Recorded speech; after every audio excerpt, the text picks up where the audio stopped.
jumping up and climbing up. Look like I drunk and falling down. Leaving up, leaving up. I'm moving with good company. Friends and family with me. Sipping on juice that I give and leave me. Highness for the spree. Spread up your hands and free. Spread up your hands and free. On the road in the party.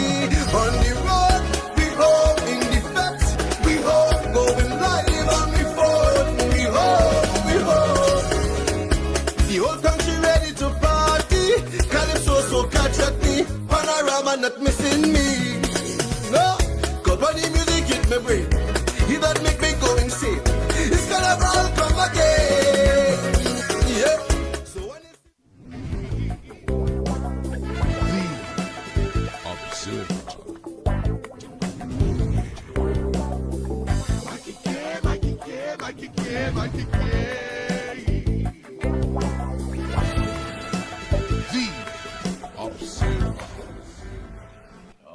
Thank you so much, Master Control. Yeah, we're just going to do a little test run before we officially kick things off at 5 p.m. You know what time it is. It's, of course, it's Sunday at 5 p.m. to 7 p.m. It's all about the Observer, where, of course, we look at many of the topics that were looked on perhaps throughout the week, and some things that you yourself would like to personally touch on. So we try to get the best people on board to give you the information that you deserve. Undiluted, unfiltered, and of course, straight from the horse's mouth. Hey, don't forget, of course, the Monday night report, and it's going to focus around the first 100 days of the current UNC administration. And that's tomorrow, Monday, August 11th, 7 p.m. at the Couva South Multi-Purpose Hall, Camden Road, Couva. And it's going to be, the feature address will be delivered by the Honorable Prime Minister and political leader of the United National Congress, Kamala Persad-Bissessar, SC. And of course, the event will be live streamed on the social media channels of the UNC. So you are invited to the event, and looking forward to your presence. You don't want to miss it. Again, it's taking place at the Multi-Purpose Hall, Camden Road, Couva, 7 p.m. sharp. So, you know, get with your folks, get with your UNC family, and get on board whatever transport you may need, whatever assistance to get there. You know, a lot has been said, of course, when you look at some of the headlines. For the past week, probe Faris. Faris faces the DPP $1.4 billion CPEP scandal explodes. And I'm sure you've been seeing people who have been making videos that are very upset, talking about the URP and other programs perhaps that they felt should be functioning. But of course, just to remind you that this evening we're speaking to the Minister in the Ministry of Housing, Senator the Honorable Philip Alexander, Minister of Planning, Economic Affairs and Development, Senator the Honorable Kennedy Sawat Singh, Attorney at Law, Kyle Taktak Singh. He's going to be talking about the standard ground legislation. You know, recently the UNC had their open forums, their consultations that took place across the country in different constituencies. Now he'll be telling us more about that, because a lot of people are still, you know, saying, listen, we need to get some more detail about this.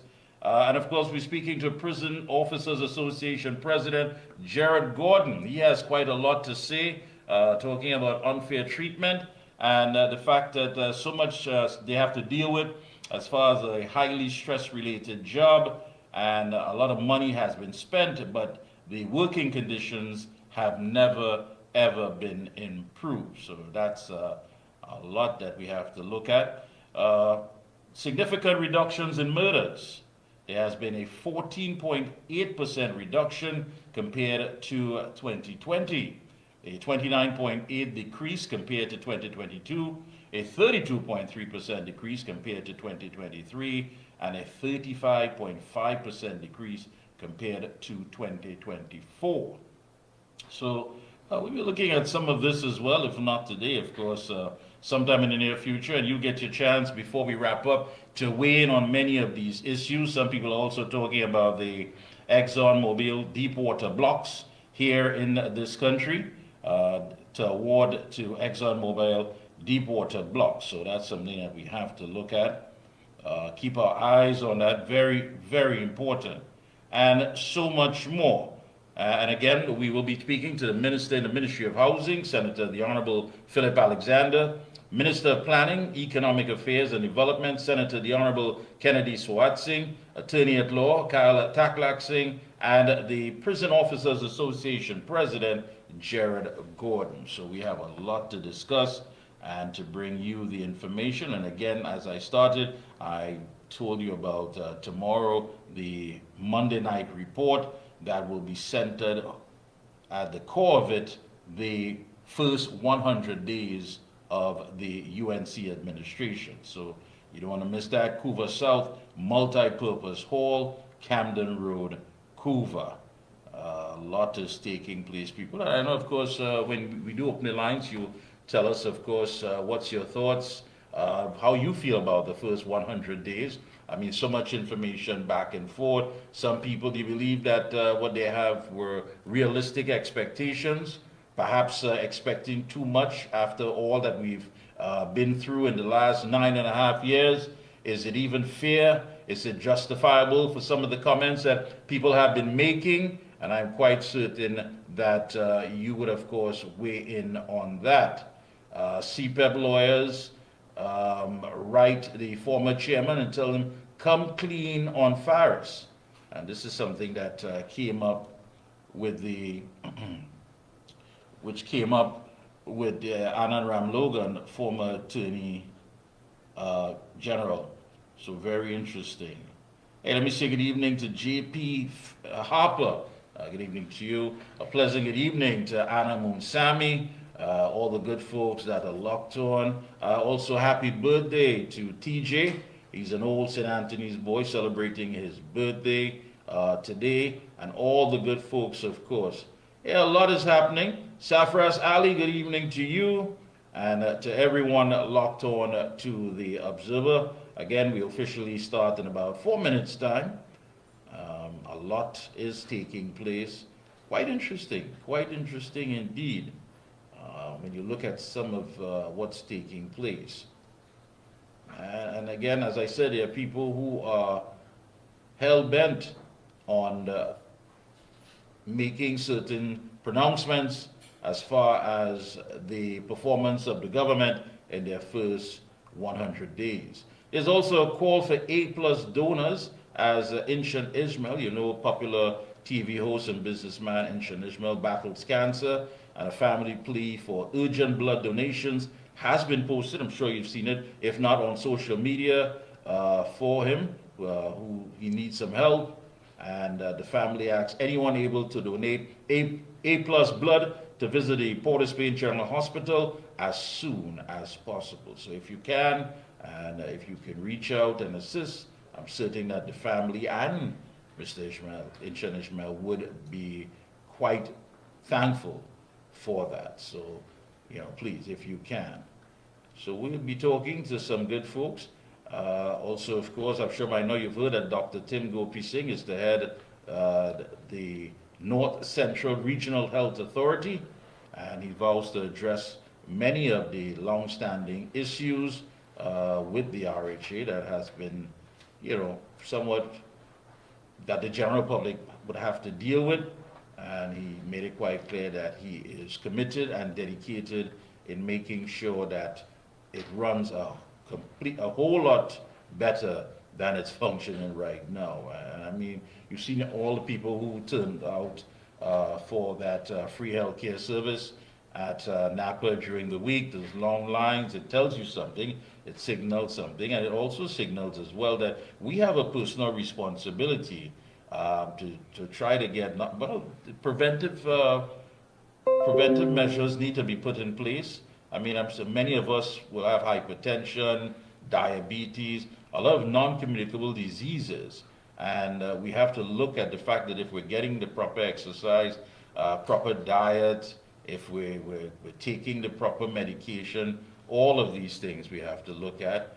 When you go out there and you eat foods that are not going to be healthy for you, of course, in the long run, you will pay a price. So again, I think we need to be a lot more health conscious. if anything that we've learned from watching all these people turn out, seeking medical assistance, that tells you quite a lot. So we've got that and more kicking off at 5 o'clock. So as we get ready, I want to, of course, invite you to stay locked on, hold on. And of course, whenever you get the link, where you get the link, please share as we get ready to officially start today's program, The Observer, with yours truly, Mikey K, right here on Guile TV, Facebook, Tigo, YouTube, and of course, Real Media TT. If you get a link, again, share. So, we'll be right back. The Observer.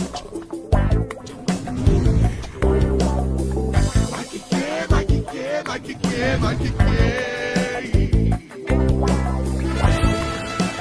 The Observer. Your heart does so much for your body, your life, your loved ones. But modern stress, diet, and lifestyle can tip the balance, especially with every passing day.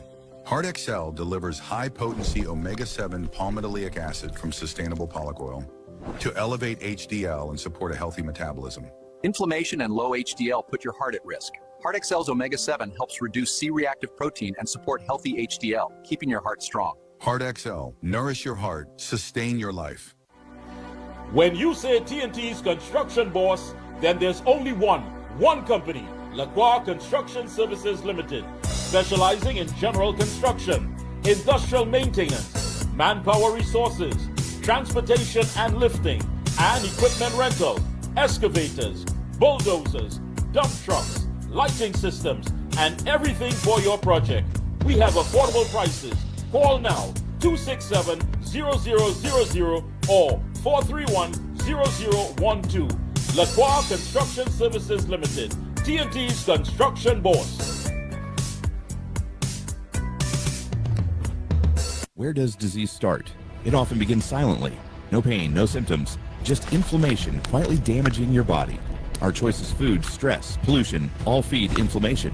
Chronic inflammation is the root cause of many modern diseases. You can't go back in time, but you can start addressing inflammation before it becomes disease. Omega XL is a natural inflammation fighter clinically researched with over 30 fatty acids and no fishy aftertaste. Available Caribbean-wide at pharmacies and health food stores. Call 1-868-225-0410 for more information. For all top quality and affordable hardware supplies, no one beats Midland Hardware, located number 97 Eastern Main Road, Arouca. Midland stocks the #1 brands in hand tools, garden tools, water tanks, power washers, generators, water pumps, kitchen and bathroom faucets, along with face basins and toilet sets, blocks, lumber, steel, sand, gravel, and topsoil. Also check out Midland for steel windows and assorted designs of metal curtain rods. Everything for home and business projects. Payments via links, credit cards, online payments, or cash on delivery. WhatsApp 327-7761 or call 646-2144. Open every day from 8 a.m. From foundation to finish, it's all at Midland. Is high blood sugar the root cause of diabetes? Most people think high blood sugar is the problem. The truth, it's inflammation. Insulin resistance is the root cause of diabetes. Reducing that inflammation is key. Omega XL is a natural option. Not fish oil, but a patented green-lipped muscle extractor with over 30 fatty acids, including EPA and DHA. Clinically studied, backed by over 30 years of research. Stay tuned. Omega XL. Power your health.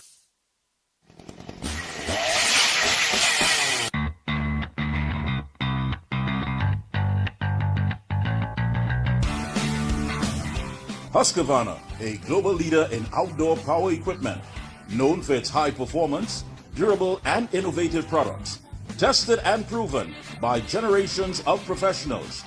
Full after sales and service support whenever you need it. Contact Provar Distributors Limited, 223-9438 to find a dealer near you. If you live with diabetes, your pancreas works overtime every single day. Between our rich foods and busy lives, chronic inflammation can sneak in, stressing the pancreas and raising the risk of complications. Over time, inflammation can damage these cells, making blood sugar harder to control. Protecting your pancreas from inflammation is a smart way to support healthy blood sugar management. Backed by science, Omega XL is a natural anti-inflammatory with over 30 free fatty acids, proven to help reduce inflammation at its source. Learn more online or ask your local pharmacist. Oh gosh, this place hot. And the AC in this car not working. Check Ryan Air. Ryan Air is ranked among the best in TNT for auto air conditioning service. They specialize in repairing and servicing all makes and models of vehicles and heavy equipment. They also stock a wide range of parts. Give them a call at 640-5828 or visit them at number 41 Kane Farm Road, Tacarigua, or email ryanairac@gmail.com. For prompt and efficient service, look no further than Ryan Air.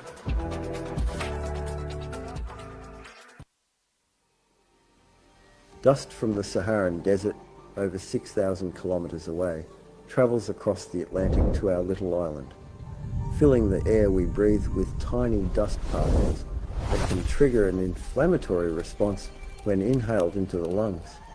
Saharan dust travels far and triggers inflammation. Omega XL helps reduce it at the source. Support your body from within. And we are back. Thank you so much, Master Control. Thank you indeed. And welcome, folks. It's The Observer right here on Guile TV, Tigo, Facebook, and of course on realmediatt.com. And wherever you catch it, please share the link. Hey, we're speaking to a minister in the Ministry of Housing, Senator the Honorable Philip Alexander. He owed us an interview. He kept his word, and he is on. Pleasant good evening to you, sir. Good evening to you, Mikey K. Good evening to your crew. Good evening to Master Control. Good evening to everyone listening here and abroad. Good evening. I apologize to all of you for the last time. That was just exhaustion. I know how it is.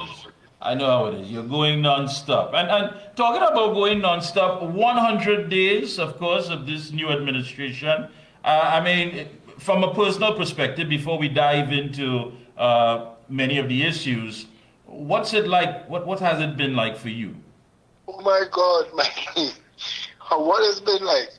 The Prime Minister has a vision for the country. I keep saying that, and it's not open for discussion. So we all have to find a way to get to our targets over, under, or through. And of course, my line minister is the Honorable David Lee, and he is very focused.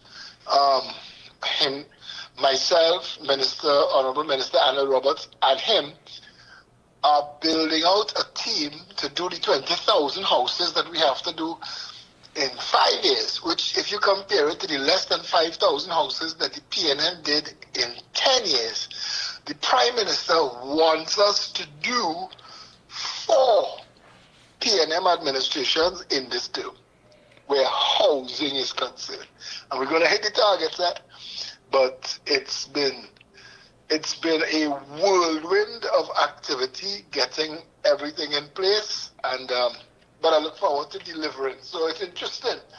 I'm surrounded by heavy hitters. This is not a jokey government. If you look at the people in every ministry, they are captains of their industry. They are people that are capable of delivering, and this country is going to see massive results very soon. You know, coming out after 9.5 years of economic and social stagnation, do you think sometimes that a lot of the demands are unjustifiable? I mean, 100 days, but now you hear people saying, listen, we expected this, we expected that. You know, when we went to the polls, we felt that we were going to get this right away. I mean, have you been bombarded with that? I mean, hearing that narrative being played out? Absolutely. And I said that. We told people, you know, crime is down to pre-2020 levels. And they're not stopping to say, wow, well done. Before they say, yeah, but what about my road? What about my water? What about, you know, and yeah, we rescued a country from a political hostage situation, and the people are finding their freedom, they're finding their voice. The Prime Minister says, let them talk, answer the questions. We are not to be rude, disrespectful, dismissive. We are to answer, we are to give credible responses to all of the questions so the public is informed. And it's exactly as you said, that the people are very demanding. And I think it's because they had no voice. They were locked in a basement, tied together, mouths gagged. We were being dealt with by politicians who were disrespecting us, talking to us like we were children or worse. I can't get over the maybe it's time to stop eating so much macaroni pie and ham, or start to eat breadfruit, cooking cold pot. This is what we were getting from a government that told us to wean ourselves off government while the 1% were rampaging home. But anyway, that's where we at, and their demands are not unreasonable. The country deserves real government. We're just coming from the low level, so there's a lot of work for us to break through. And Bill Bratton, I'll never forget Bill Bratton, the ex-New York City Commissioner, he told us, the last UNC administration, he told us, as the National Security at the time, he told us, you're going to deliver today, but people are not going to feel your delivery for 2 years. So you have to make sure that your communication is spot on so you could close that gap so people can understand what exactly is going on. And you see that, he was right, you see that now. The public wants what the public wants, and we are going to find a way to deliver. Yeah, but when you talk about, for example, social culture, I mean, there are people who are now going about just making statements about, for example, URP, making videos, cursing, saying, listen, this program is something that I benefited from. This program is something that I was able to raise my children on, pay for school books and what have you. But then you hear the administration saying that this is a program that was abused. This is a program that was gripped in corruption. This is a program where basically people were on payroll that did not function in any capacity. They never turned up for work. And I mean, you hear all kinds of stories. You hear the line minister, the Honorable Khadijah Amin, laying it out and what have you. How then do you hold and break that culture so people can understand that what is being done here is not a matter of victimizing anyone, but it's a matter of getting it right, getting it where the people who need to benefit the most get it, rather than having middlemen and other people play out with their own agenda? Mickie, we can't convert the P&M talking heads. They have their job to do. They are given scripts to read. They are given phone cards to make these videos. They're straight out of Alizé House. They've been doing this one play for the past 20 years. You know it, I know it. So we can't deal with them. We have to make sure that the average person could put food on the table, keep the lights on, get the books for the school. We have to make sure that that happens. But the Prime Minister is correct. Make work programs are supposed to be temporary. If you have somebody making a video saying she raised a family on URP, then URP failed her. It's unemployment relief. It's not a career. And it's supposed to be transitionary because it's really small money. And the government is supposed to be able to say, okay, look, we have 10,000 people in this unemployment relief program. So that means we need to generate 10,000 real jobs so that this program doesn't have to continue. Its only existence is to fill a gap. But the gap needs to be, jobs need to be created so that there is no more gap. And that is the conversation that we're having with the country. And the Prime Minister is hands-on. She talks to us daily. Her fingers are on the pulse of this thing. We are literally transforming the society of Trinidad and Tobago, cultural expectations. We're managing expectations as we go forward. There are a lot of people who were left out of the system previously who didn't benefit. And they are asking, why all this noise because they didn't know. When our former minister, Gasby Dolly, came out and said, all of these grants exist, make sure you go and get these grants. People say, but why you didn't tell us that when you were in office? Because you weren't telling us that. You were telling us wean ourselves off the government. So which is it? You know, and the unemployment relief, the CPEP was created with Rahal and Manning trying to say we'll transition people, give them skills and get them into jobs. That never happened. What CPEP happened to become was contractors and gangs. And the contracts quickly accelerated from small money filling a gap to massive theft of the treasury. And that's what we saw. And that's what's taking a former government minister before the courts, because the courts dealing with a civil matter where CPEP was concerned and a contractor stopped the case and said, listen, this has to go to the DPP. This is a criminal matter. And that's where we're at.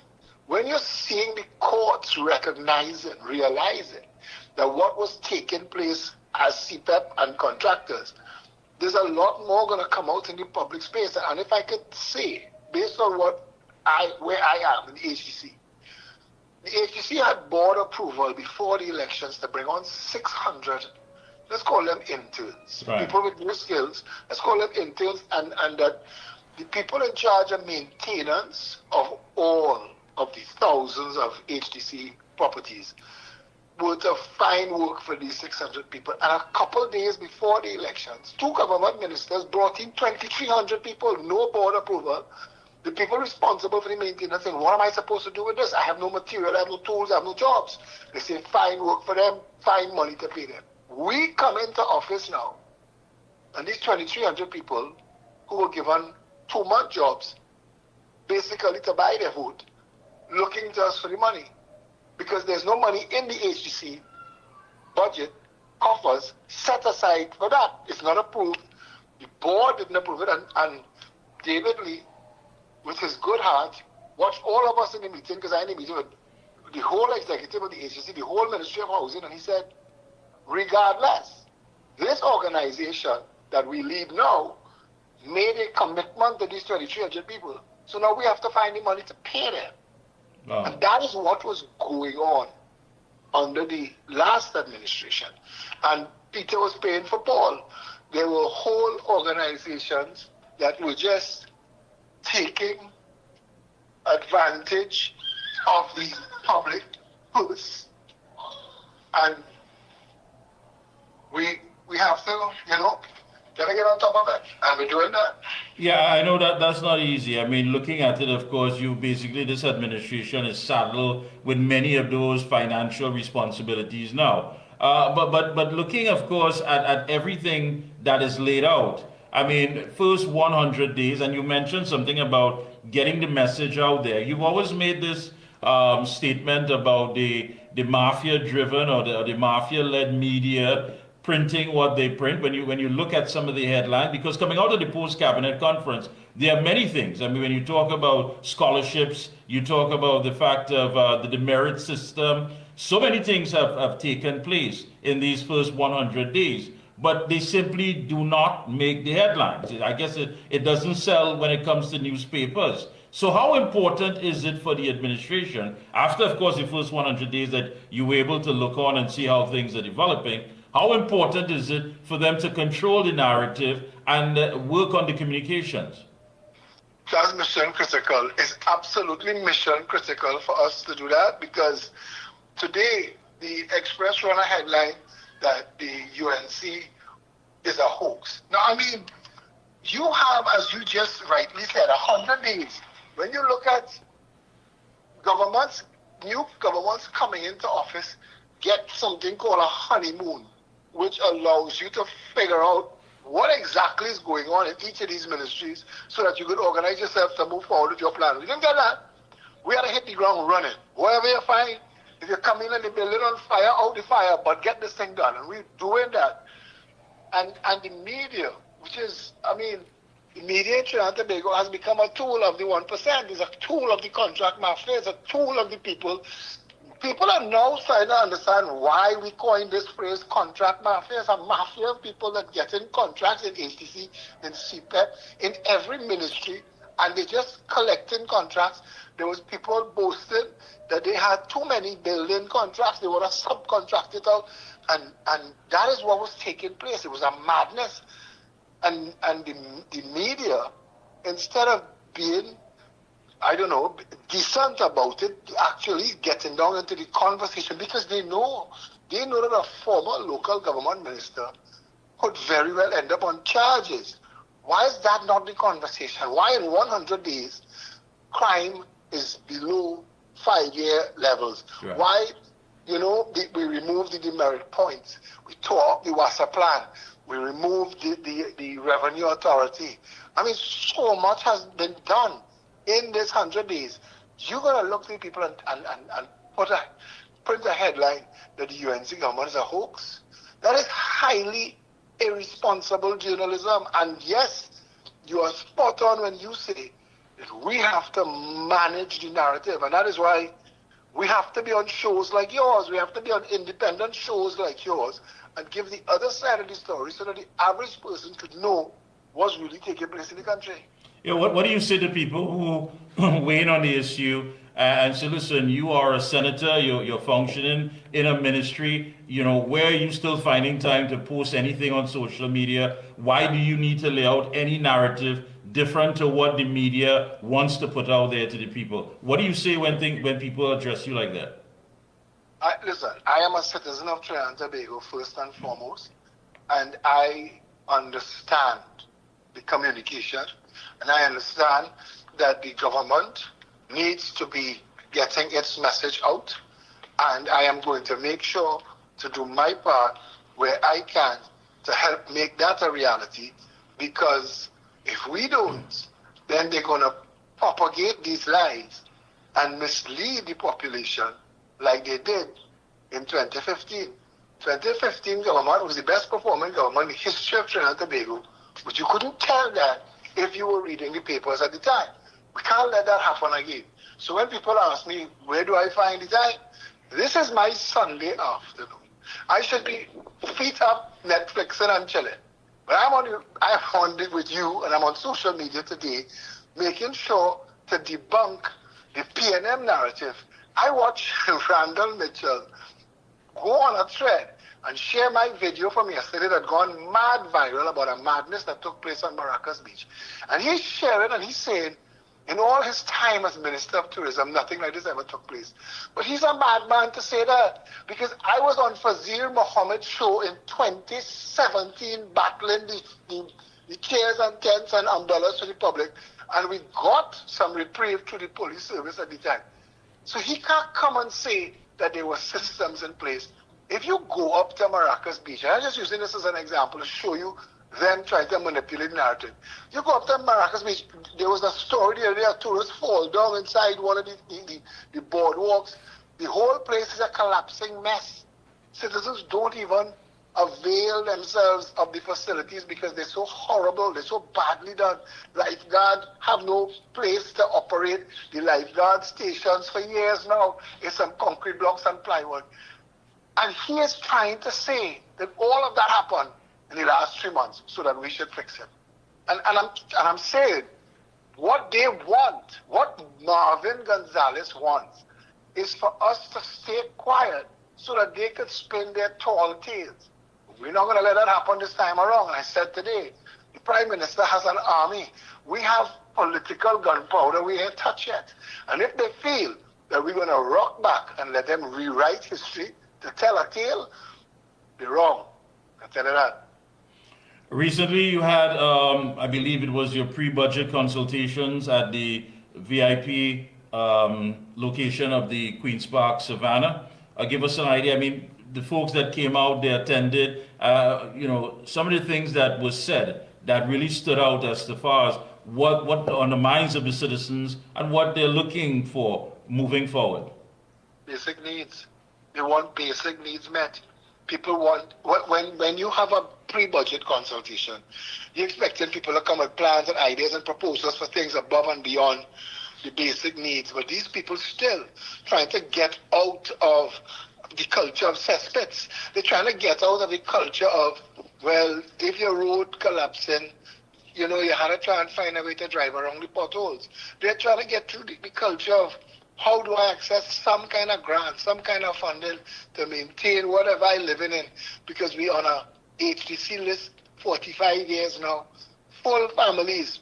Mother on the list, daughter on the list, granddaughter on the list. And all of them on the same list. And the PNM has never delivered a house to the family. But calling them in, have them signing up stuff, taking money from them under false pretenses. There is a reality to the average citizen and to the people of Port of Spain North, St. Anne's West, in Belmont, in Gonzales, in Casablanca, in Arapita Road, St. Anne's. These are communities of desperately poor people who have been taken advantage of by the PNM, who come to us with open hands and just saying, look, we didn't vote for you, so you owe us nothing. But we are citizens of this country, and we begging. See what you could do. I was up Fort George the other day with people who live up on the top of Fort George Hill, and they say, we have to drive around 5 landslides, 1 lane, to get home. And this is a tourism site. This is a fort from the days of colonialism when Trinidad was being fought over between the Dutch and the British and the French and the Spanish and all those who ever had a delusion of owning Trinidad and Tobago. This is what Fort George represents, and it's falling apart. The road to get it is falling apart, and the government of the day was busy cussing and insulting people. So when the Prime Minister says, because under the last administration, you would hear an announcement, budget on the 20th of October. And I said, you wait till the 20th of October, and a man stand up in the parliament and tell you we're going to spend all your money on bulbs. Take it or leave it. You have no choice. The opposite is occurring. The Honorable Kamala Prasad has sent all of us, including people like me, who is not the MP. She says you're the shadow MP. Represent the people. We go, we talk, we listen, we condense the information, send it back to her team. It is instructing the national budget. This is government. This is the government we wanted. This is the government we said we wanted for all these years, and we have it. What the PNM is trying to do, they're trying to weave a spell and distract us and make us feel that what we see in here is not true, that they didn't destroy the place, that they didn't hold us hostage, that they didn't give away the country to the 1%. But we're not going to let that happen. We're going to be in constant consultation, and the turnout at the Savannah was amazing. And I had people there with me like Lennox Smith, your colleague Lennox Smith. I had Jared Small. I had other people from Diego Martin Central, Diego Martin Northeast, Diego Martin West, other candidates. And they were there to talk to people too.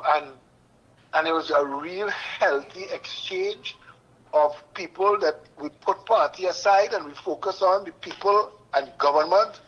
And I think that it was really, I think it was an eye-opening experience for me, because I didn't expect the kind of numbers that came out. I didn't expect the kind of exchanges that took place. And I think that we're on a good footing. 100 days. This is 100 days. It's 3 months. 3 months in office. We've done so much that we have only the best to look forward to. I think it's only going to get better from here. I got to ask you finally, I mean, you're right, 100 days, and it's quite an accomplishment. A lot of things have been done, and again, we have to control the narrative, you know, but as Philip Alexander, as senator, and of course, with so much more to go, how do you want to be remembered after all is said and done?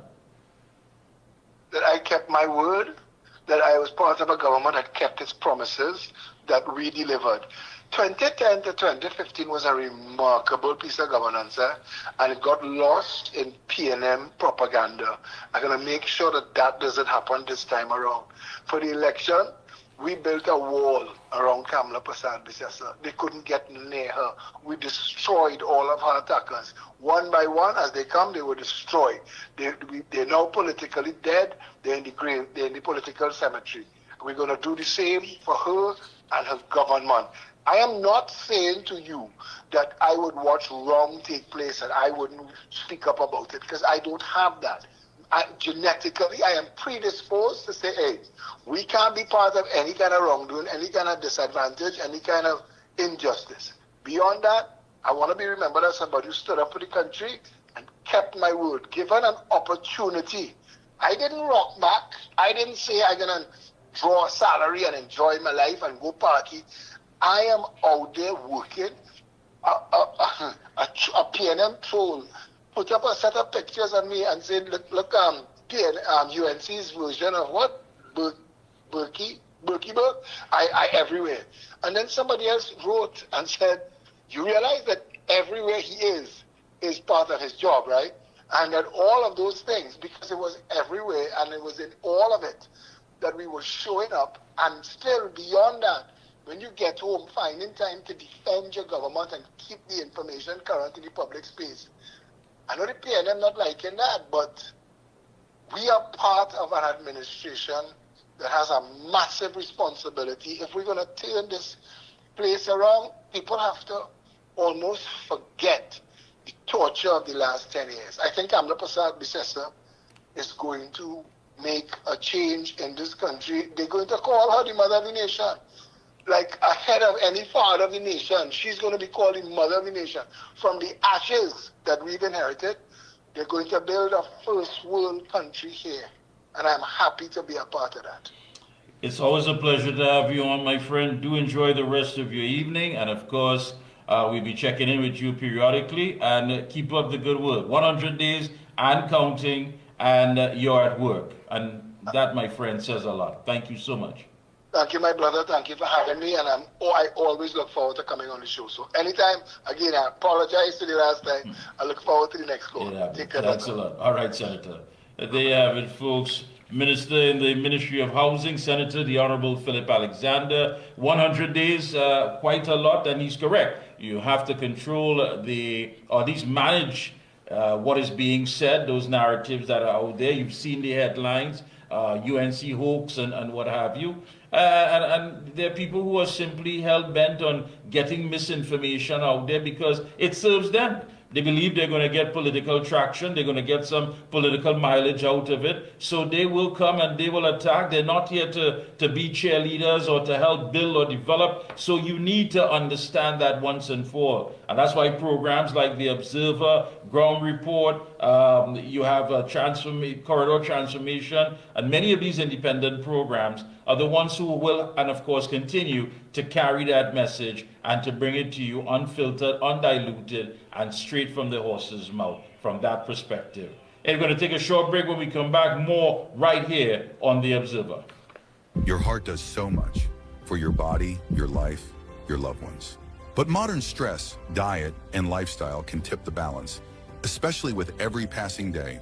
Heart XL delivers high-potency omega-7 palmitoleic acid from sustainable pollock oil to elevate HDL and support a healthy metabolism. Inflammation and low HDL put your heart at risk. Heart XL's omega-7 helps reduce C-reactive protein and support healthy HDL, keeping your heart strong. Heart XL, nourish your heart, sustain your life. When you say TNT's construction boss, then there's only one company, Lacroix Construction Services Limited, specializing in general construction, industrial maintenance, manpower resources, transportation and lifting, and equipment rental, excavators, bulldozers, dump trucks, lighting systems, and everything for your project. We have affordable prices. Call now 267-0000 or 431-0012. Lacroix Construction Services Limited, TNT's construction boss. Where does disease start? It often begins silently. No pain, no symptoms, just inflammation quietly damaging your body. Our choice is food, stress, pollution, all feed inflammation. Chronic inflammation is the root cause of many modern diseases. You can't go back in time, but you can start addressing inflammation before it becomes disease. Omega XL is a natural inflammation fighter clinically researched with over 30 fatty acids and no fishy aftertaste. Available Caribbean-wide at pharmacies and health food stores. Call 1-868-225-0410 for more information. For all top quality and affordable hardware supplies, no one beats Midland Hardware, located number 97 Eastern Main Road, Arouca. Michelin stocks the #1 brands in hand tools, garden tools, water tanks, power washers, generators, water pumps, kitchen and bathroom faucets, along with face basins and toilet sets, blocks, lumber, steel, sand, gravel and topsoil. Also check out Michelin for steel windows and assorted designs of metal curtain rods. Everything for home and business projects. Payments via links, credit cards, online payments, or cash on delivery. WhatsApp 327-7761 or call 646-2144. Open every day from 8 a.m. From foundation to finish, it's all at Michelin. Is high blood sugar the root cause of diabetes? Most people think high blood sugar is the problem. The truth, it's inflammation. Insulin resistance is the root cause of diabetes. Reducing that inflammation is key. Omega XL is a natural option. Not fish oil, but a patented green-lipped muscle extractor with over 30 fatty acids, including EPA and DHA. Clinically studied, backed by over 30 years of research. Stay tuned. Omega XL. Power your health.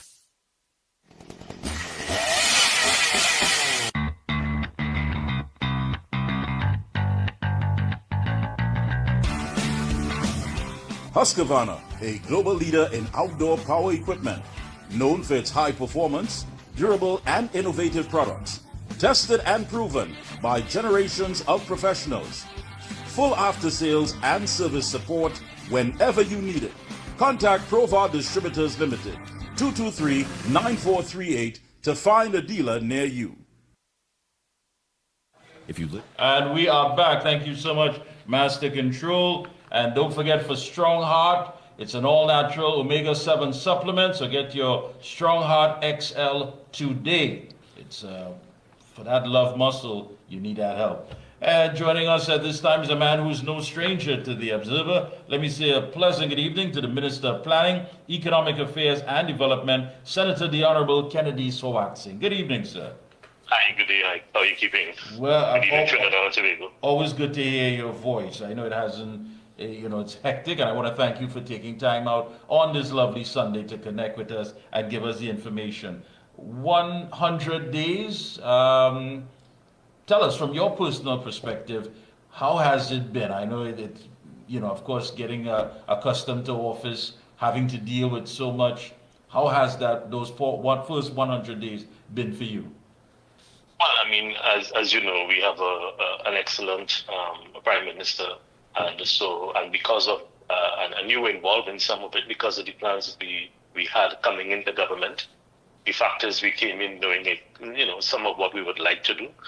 Obviously, what we discovered was even more challenging than we had first envisaged, and so the first order of business was to come to terms with what is there, what we found, and then, as you would recall, immediately after that we had to move into the supplemental, and again that had its own challenges, and now we are busy trying to put the framework in place to execute on the things that we would have committed to under the leadership of the Prime Minister after having adopted the manifesto as government policy.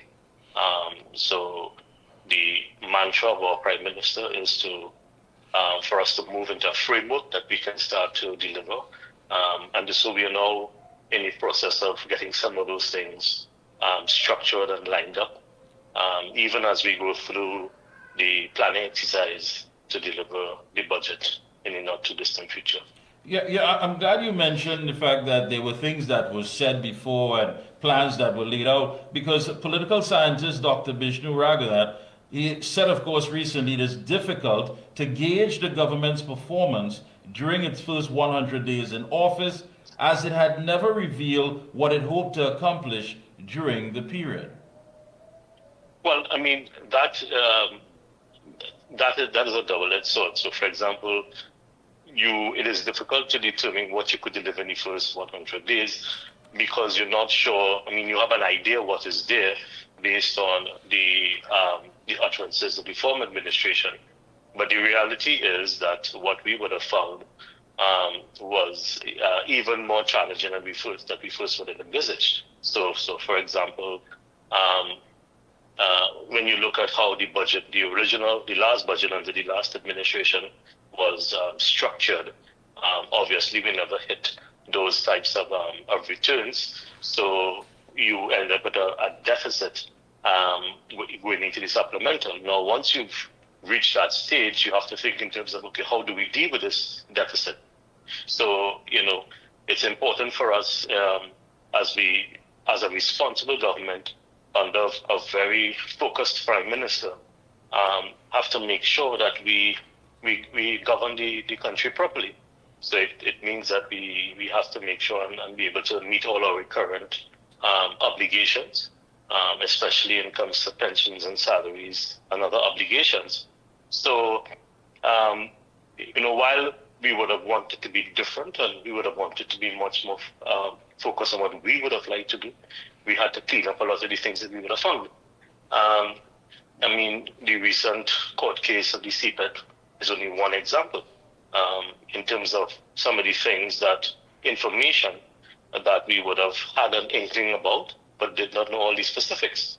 So as a responsible government, the first 100 days would have allowed us to garnish some of those facts, stabilize the place. And as one of the things, for example, in my own remit, as you would recall, the Prime Minister would have asked me to go to Washington and reset the relationship with the World Bank and the IDB. And the Minister of Finance assumed the presidency of CAF. And those things are important. Why? Because even as we try to think in terms of how we rebuild the fundamentals of the economy of Trinidad and Tobago, we have to also think in who can be our international partners. What are some of the partners we're looking to engage with as we undertake this rebuild, as we focus on the revenues coming from the non-hydrocarbon sector? You may recall that I would have said that one of the things we discovered was that the World Bank has been trying to set up an office in Trinidad and Tobago for, the last couple of years, and the then Minister of Finance would not entertain it. And so they were about to not give up on us, but, move on to other countries who want to partner with them. So it was important for us to go and to, again, indicate to them that, unlike the previous administration, we are very keen to have them in Trinidad and Tobago. We're very keen to work with them. So those are some of the things that we would have had to do as we settle down, stabilize the economy, create the partnering engagement.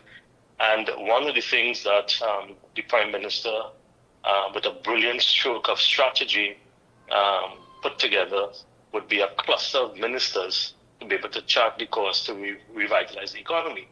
And so she established a very important cluster with the Minister of Trade, Minister of Finance, and myself.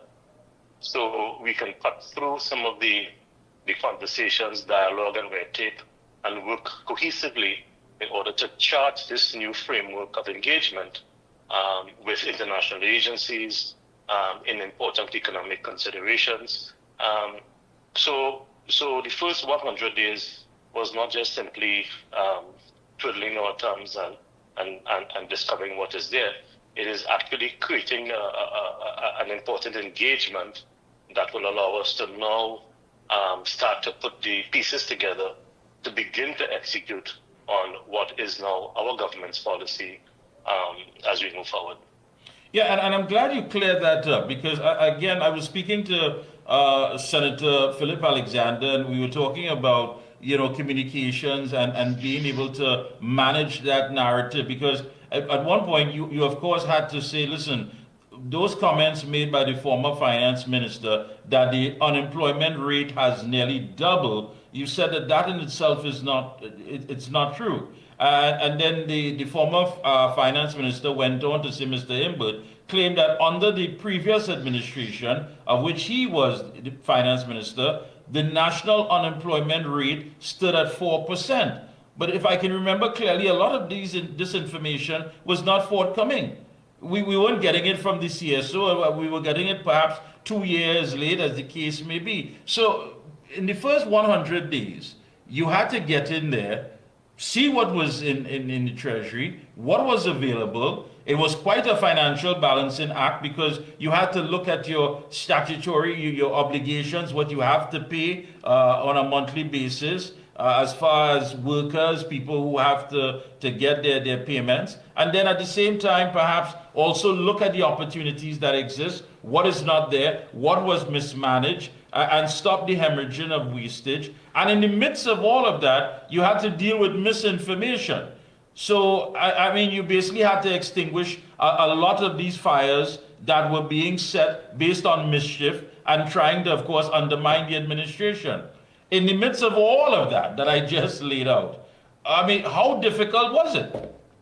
Well, together with that, we also had to re-engender confidence in the economy. Of course.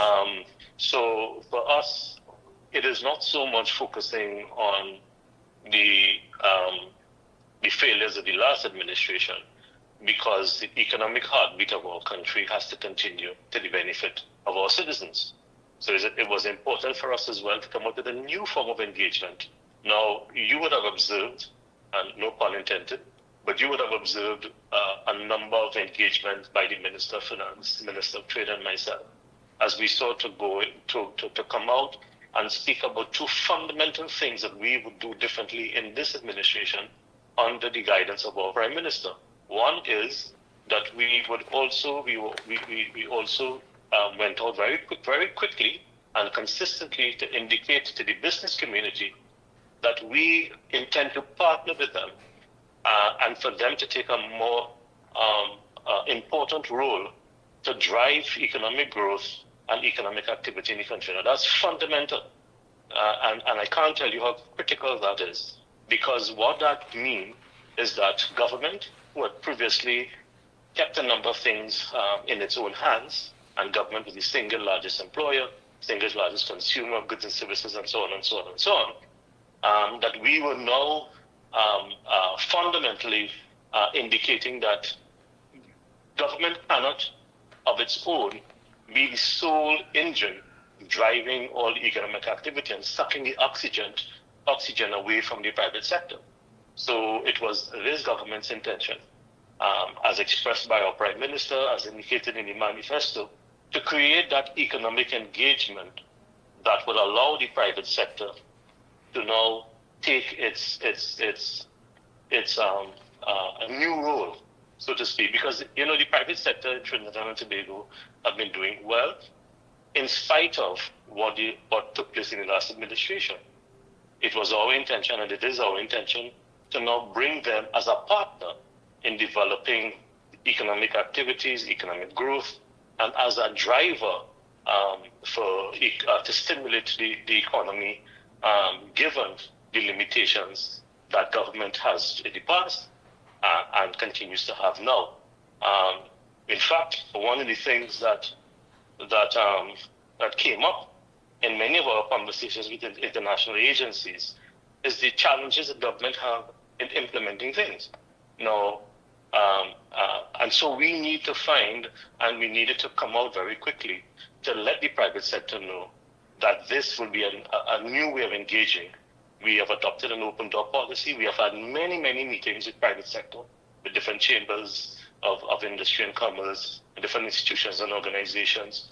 We didn't just reset the international conversation.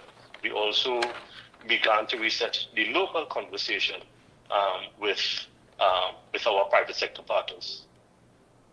Yeah, and you're right. And many people, of course, were asking under the former administration, where does the SMEs fit into this equation? I mean, you just had I believe it's the trade show, the TIC at the Center of Excellence, and as always on display some of the great products that emanate right here in Trinidad and Tobago. But someone, of course, will always say, listen, but where do we go beyond that? I mean, how is Trinidad and Tobago, at this point in time, Is it open for business? And is it a business-friendly operating government? Yes, and I think that is an important consideration. In fact, that's one of the things that, as my partner ministers and myself, again, the Prime Minister is very adamant that the SMEs are to play a significant role and have been playing a big role in contributing to the economic fortunes of Trinidad and Tobago. In fact, it is almost a misnomer for us to say that Trinidad and Tobago is an oil and gas economy. We have stopped being an oil economy for a very, very long time. We're more of a gas economy. But the contribution of the SME sector ought not to be understated. And there's a greater emphasis has to be placed on that engagement. And that's one of the things that the Prime Minister have asked us to do. Where are we going to find additional revenue contributors to the economy and to focus on the non-hydrocarbon sector, especially with SMEs and micro enterprises? Yeah, now you did mention something that I think people would overlook, and that is consumer confidence. We know it's a big thing in North America, and of course we're looking at what's developing here in our country. Around the corner we have Christmas, and people want to feel that sense that they can, economically exhale and say, listen, I don't mind letting go of $1 because there are policies in place for $5 to return. So I'm that confident that I can go to the store. Perhaps we'll see a spike in shopping, because it has reflected as one of the social indicators for the economy for quite some time. You've heard these same business people talk about it has not been a good season, sales are down, things used to be better. Is it unrealistic at this time for us to say that we can get there in the near future? I mean, we're coming out of 100 days, but when do you believe that we as citizens, as consumers, can say, listen, I feel as though I can let go, I can kind of release some funds because there's policies in place that where I can get back some of my returns? Well, three things I would say. First of all, I think that our Prime Minister have brought back a semblance of leadership to this country that I think by itself have allowed people, because I've heard and a lot of people have said to me that they feel they have a different vibe about the country now that Prime Minister Kamala Persad-Bissessar is back at the helm. And very many people in the business community have expressed to me that a UNC administration, both the one that took place between 2010 and 2015, and even now, is a much more business-friendly administration, and they have a lot of expectation and confidence in that. The second thing I would say is that when you go around the country, I've been, like many of my colleagues, we have been working around the clock. But there is a different feeling. I mean, I still see people are out in restaurants and shopping, and so I think that the confidence is slowly coming back. I think the third thing I would say is that what we need to do is to be even more specific as we come forward. And again, that specificity you will get more so coming out in the lead up and after the budget is delivered by the Honorable Minister of Finance, because obviously we are still operating under the framework of the budget we inherited. And I think that's one of the things that people fail to understand, that there is a limited engagement that we can have from a fiscal perspective because we are dealing with an inherited budget that would have given us a significant deficit that we have to now manage until the end of the fiscal, which is in September. But having said that, I think the Prime Minister, when she delivers her report tomorrow night, and subsequent when other ministers also will engage the public, especially, and let me say, I'm really fortunate to have two fantastic colleagues in finance and in trade that we have really put our collective heads together.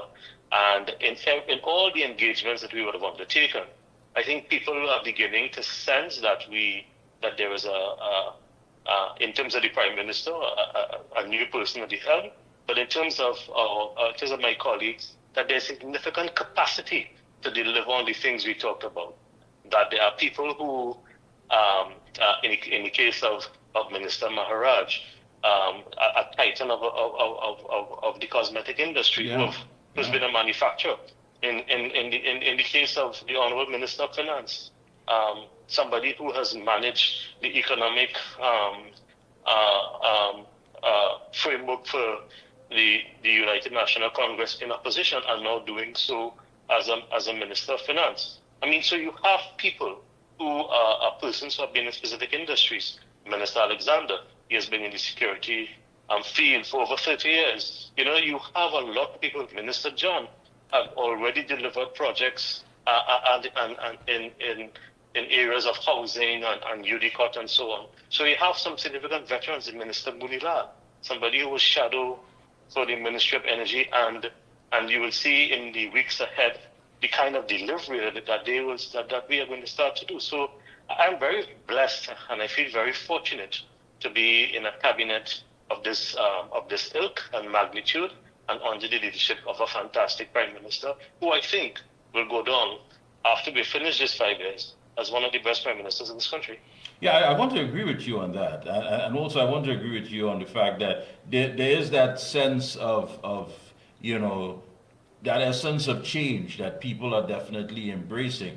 And if you go back to 2010, 2015, the entrepreneurial spirit was alive. I mean, I don't know if you ever visited the business registry during that period of time at the last UNC administration with the partnership. I mean, everybody who believed that, listen, they could have, you know, gotten their economic and financial independent dream off the ground were actually participating. It was a hustle and a bustle where people felt that the opportunities existed. And so coming out of a situation of economic stagnation, again, the question has to be asked, that, you know, you will find people who unjustifiably will be asking for things based on our culture that may not be practical, may not be realistic at this time. But are you saying that in time to come, because you did inherit this budget, but once you get over these hurdles, that we can expect some changes, and some changes that will come about not just for SMEs, but for those who want to pursue their business ideas and opportunities?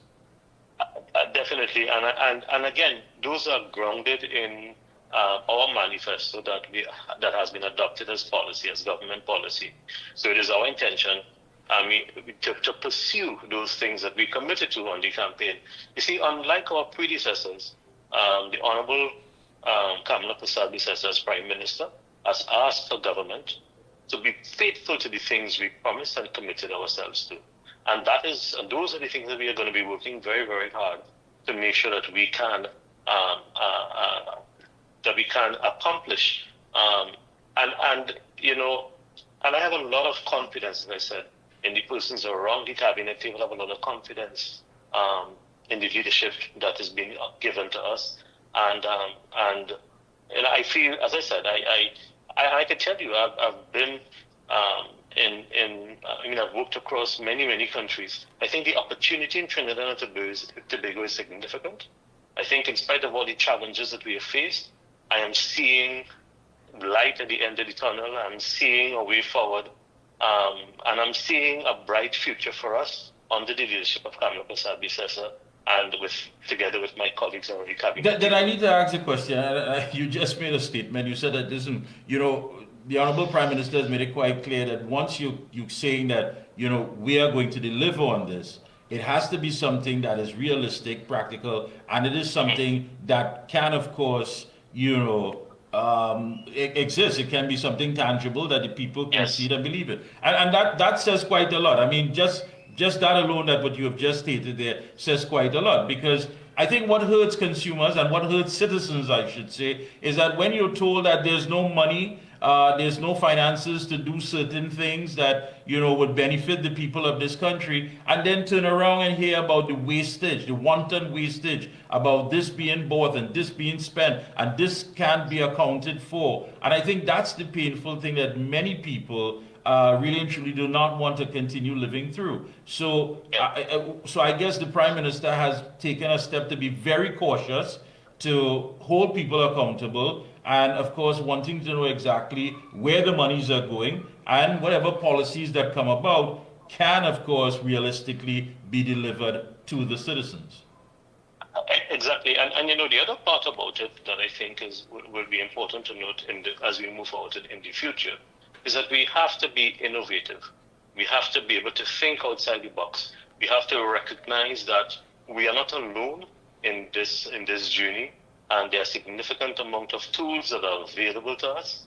And if I were to say one thing about what is a different characteristic of this administration vis-a-vis what would have happened in the past, especially over the last 10 years, is that, in my view, we used to take a sort of a predictable, and I don't want to use the word lazy, but almost a sort of an unimaginative approach to governing, especially when it comes to developing economic frameworks and policies. I mean, we are living in a world today where, especially in the fiscal space, there is so much dynamism. I prefer to look at it not in terms of the challenges that we face, but the opportunities that we have. And there's significant opportunity. But again, under the direction of the Prime Minister, she asked us to be innovative, to think outside the box, look at the things that we can actually start to deliver, and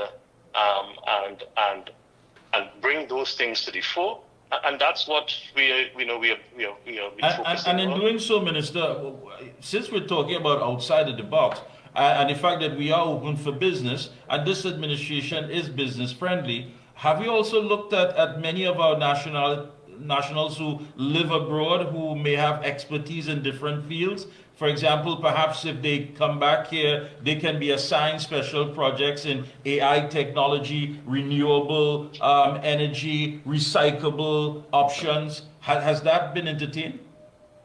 Listen, we have had so many people reaching out to us, that I think in the months ahead, you're going to see an avalanche of opportunities and persons coming through. And it's not just nationals. We have also had outreach from some of the missions here. We have looked at we have been looking at government-to-government arrangements, looking to bring, because we have significant capacity here, both in terms of human capital and business people. So what we're trying to do as well is to partner them with international persons and organizations and governments who have a big interest. So we have begun the rebuilding, in other words. We have begun the re-engaging, and we have begun the reimagining of what can happen. And early days yet, but the conversation has begun, and we are moving rapidly to bring some of those to fruition. All right. Miss, I want to thank you so much for taking time out on this Sunday evening to link here with us. It has been very insightful, very informative, and I'm certain that our viewers are listening attentively and saying, okay, they understand a lot better now. Because again, when you leave these narratives to just be, any which way across, and people may just run with bits and pieces of information, it in no way benefits the citizens of this country. So I want to thank you for taking time out and of course letting us know exactly some of the things that you're exploring and what we can look forward to, once we get over some of these hurdles. My pleasure. Thank you very much for having me. Have a good one. Enjoy the rest of your evening. Thank you. You too. Thank you. Yeah, folks, 100 days, and of course we were just speaking to the Senator, the Honorable Kennedy Swat Singh, Minister of Planning, Economic Affairs and Development. And like I said, and he said, it's time to think outside the box, and he's correct. It's time to be innovative. It is time for people to understand that Trinidad and Tobago is open for business. Forget about all that you have heard. Forget about the fact there are people who are just there serving their own interests, looking after themselves, their friends, their family, finances. And when in fact you have young, brilliant-minded people who are more than capable to say, listen, we can come up with something innovative in so many different fields, whether it be AI technology, renewable energy, whether it be, of course, recycling, and you name it, so many things that exist. And we, of course, can put that out there and compete on the global market, and it is time. We're open for business. We're open for business, And I think those of you with the entrepreneurial spirit that you've put on the shelf for the last 9.5 years, it's time to take it, dust it off, and say, listen, you know what? We are going to live under this administration, because whatever we do will, of course, in return, benefit and help with the development of our country. Take a short break. We'll be right back, more right here on The Observer. Your heart does so much for your body, your life, your loved ones. But modern stress, diet, and lifestyle can tip the balance, especially with every passing day. Heart XL delivers high-potency omega-7 palmitoleic acid from sustainable pollock oil to elevate HDL and support a healthy metabolism. Inflammation and low HDL put your heart at risk. Heart XL's omega-7 helps reduce C-reactive protein and support healthy HDL, keeping your heart strong. Heart XL, nourish your heart, sustain your life. Oh gosh, this place hot. And the AC in this car not working. Check Ryan Air. Ryan Air is ranked among the best in TNT for auto air conditioning service. They specialize in repairing and servicing all makes and models of vehicles and heavy equipment. They also stock a wide range of parts. Give them a call at 640-5828 or visit them at number 41 Kane Farm Road, Tacarigua, or email ryanairac@gmail.com. For prompt and efficient service, look no further than Ryan Air. Where does disease start? It often begins silently. No pain, no symptoms, just inflammation quietly damaging your body. Our choice is food, stress, pollution, all feed inflammation. Chronic inflammation is the root cause of many modern diseases. You can't go back in time, but you can start addressing inflammation before it becomes disease. Omega XL is a natural inflammation fighter clinically researched with over 30 fatty acids and no fishy aftertaste. Available Caribbean-wide at pharmacies and health food stores. Call 1-868-225-0410 for more information.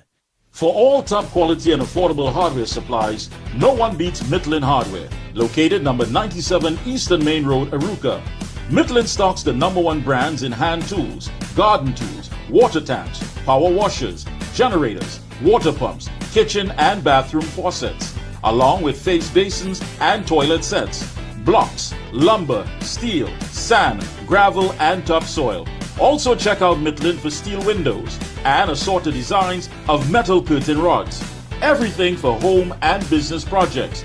Payments via links, credit cards, online payments, or cash on delivery. WhatsApp 327-7761 or call 646-2144. Open every day from 8 a.m. From foundation to finish, it's all at Midland. Is high blood sugar the root cause of diabetes? Most people think high blood sugar is the problem. The truth, it's inflammation. Insulin resistance is the root cause of diabetes. Reducing that inflammation is key. Omega XL is a natural option. Not fish oil, but a patented green-lipped muscle extractor with over 30 fatty acids, including EPA and DHA. Clinically studied, backed by over 30 years of research. Stay tuned. Omega XL. Power your health.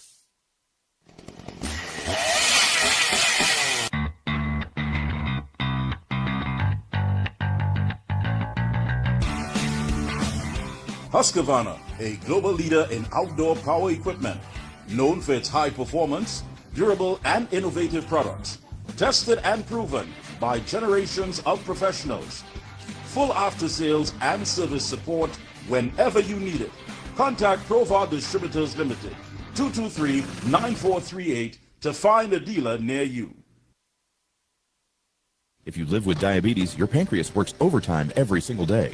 Between our rich foods and busy lives, chronic inflammation can sneak in, stressing the pancreas and raising the risk of complications. Over time, inflammation can damage these cells, making blood sugar harder to control. Protecting your pancreas from inflammation is a smart way to support healthy blood sugar management.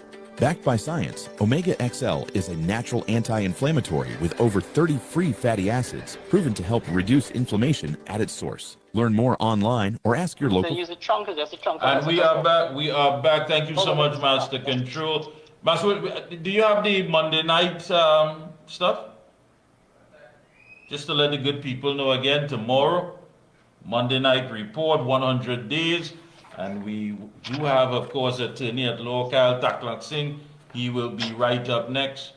Go right ahead. All right, we could just play it after. So you have me on? Let's go with it. You have it? All right, we're on. All right, folks, we are back. Of course, let me say a pleasant good evening to attorney at law, Kyle Taklak Singh, no stranger to the observer. Good evening, sir. Good evening, good evening, good evening to you and the listeners and viewers. Thank you so much. Always good to have you on. You know, this legislation that will establish a statutory right to self-defense and defense of property during home invasion. We're talking about of course, the stand your ground legislation. You know, Mr. Tackler, I think so much is being said about this. There were consultations by the administration. People were very passionate in you know, what they had to say, talking about the fact that some would have to try to get private security. They were concerned about their lives, the lives of their children, their family, their homes. They felt as though their spaces were being invaded. You know, and then of course, you know, one of the things that stood out as well is that when the former Attorney General Anna Ram Logan made it quite clear that this has nothing to do with race. Many people have been trying to put that, you know, at the forefront based on what they say have been coming out of North America. Now, what say you? I think that's a distraction and that's a poor argument. I think people are getting mixed up with the Trayvon Martin incident, which took place in America, which seemed to have sparked some racial tensions there in the use of what the Floridian version of stand your ground is. In Florida, of course, the stand your ground doctrine applies in public spaces and that sort of thing. That is absolutely not the policy being introduced by the United National Congress in our country. We are using the phrase stand your ground in Trinidad and Tobago to introduce legislation which gives the homeowner or the home occupier the right to stand your ground in your house, in your home, and to protect the lives of yourself and your family and property. That is entirely different to the Floridian or Florida experience, where, as I said, there was some tensions among the races there. But that has nothing to do with Trinidad. So we shouldn't import problems that do not exist in Trinidad and Tobago. And as Mr. Ram Logan said, that is to sort of condemn or to say that one group of people are intruders and one group are not, which is absolutely not what is being said by anybody in this country. So the very argument that someone is trying to say that this has something to do with race is in itself racist.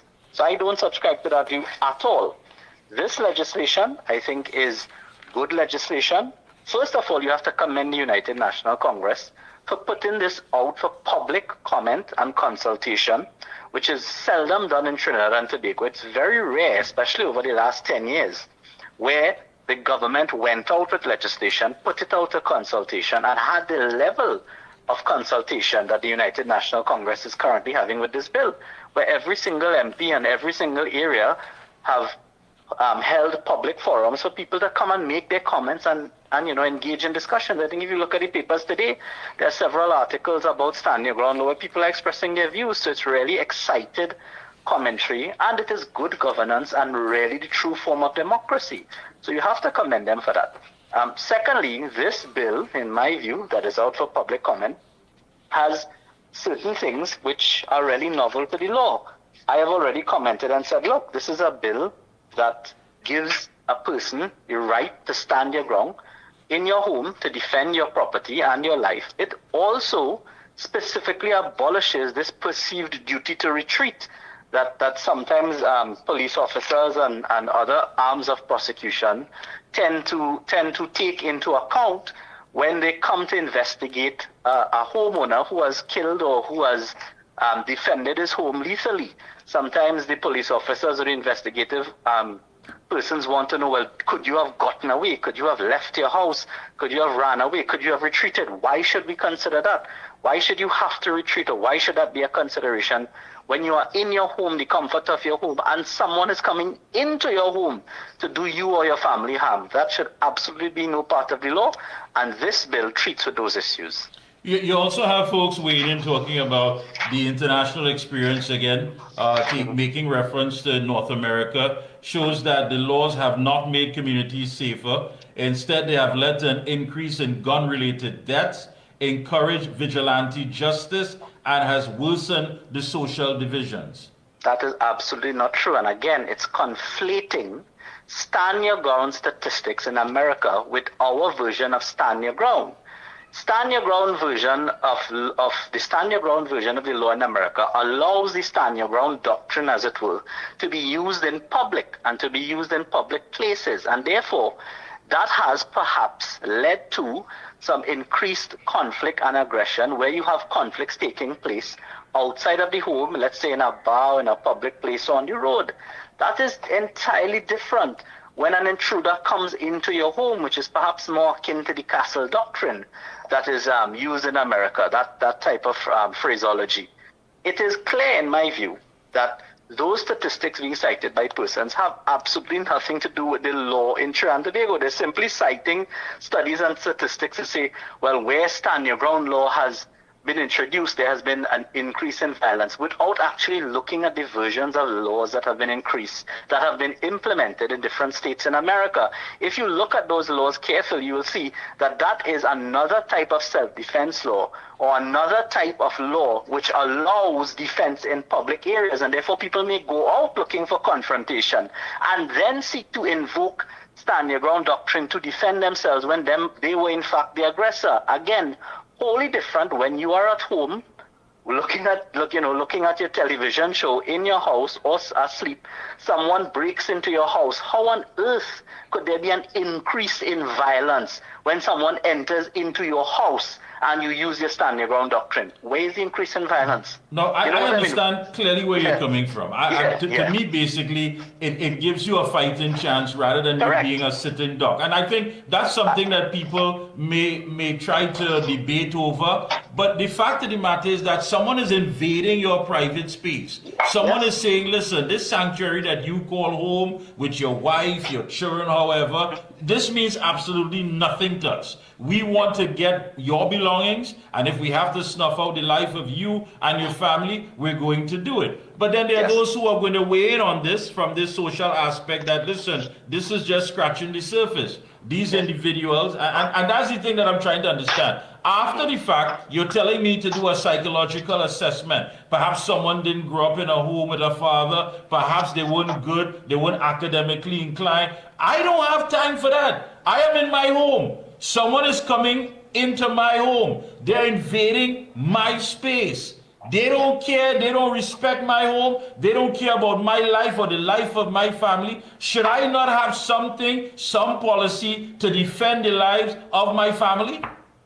Correct. And I think where the law brings value is that in the aftermath, when you do all that is necessary to defend your loved ones, to defend yourself, to defend your property, the police officer or the person coming to investigate now has a very clear reference, clearly documented law, clearly itemized things that he has to consider when he has to decide whether he should arrest you because the intruder is lying dead in your house after you defend yourself, whether he must take you down to the station, whether he must detain you, whether he must take away your firearm or other weapon, whether he must detain other members of your family while he investigates.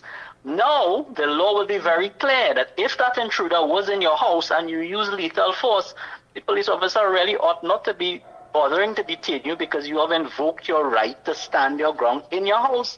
And I cannot see how that can be objectionable in Trinidad and Tobago in the context where, for the past couple of years, we have seen an increased number of home invasion and an increased, an increased level of disrespect to the homeowner, where these home invaders come in and tie you up, interfere with your family, beat you in your own house, take away your property, make you feel vulnerable.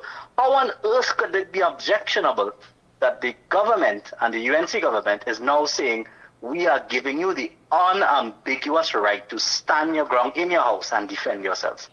Now, in one of these consultations, it was quite clear that, many people have been talking about guns and what have you, but the fact of the matter, you have dogs, you can use cutlasses, whatever it is, that you need to defend yourself. Does that fall into the protection of the law?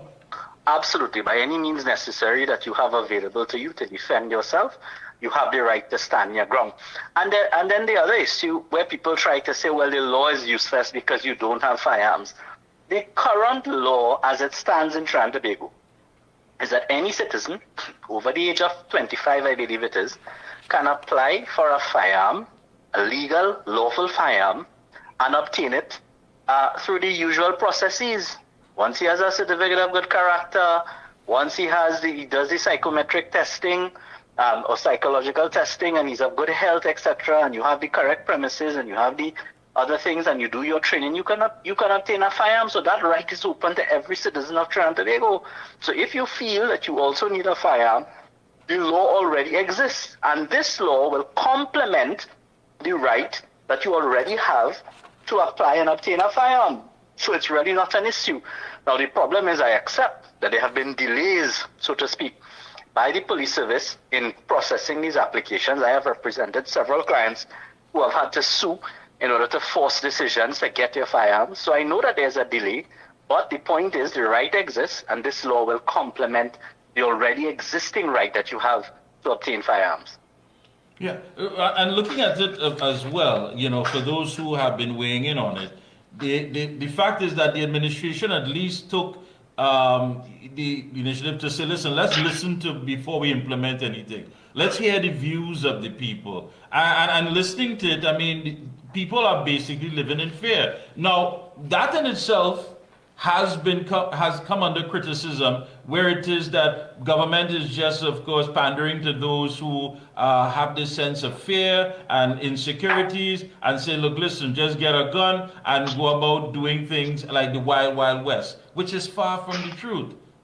Absolutely, absolutely, because a government in power has, as one of its most powerful tools to effect change, its legislative power. Legislation can also affect behavior, and in my respectful view, now that, let's call them potential home invaders, or those out there in the population who are contemplating doing some form of home invasion, when this law is passed, those persons would have to think twice. They would now have to consider, well, they could enter a home and be shot, killed, maimed, damaged, without any fear of repercussion by the homeowner. The homeowner would have no second thought about doing it, and therefore their lives are now at risk. And for once, it is not the homeowners that will be in fear, it will be the bandits and home invaders that will have to consider fear before they do anything.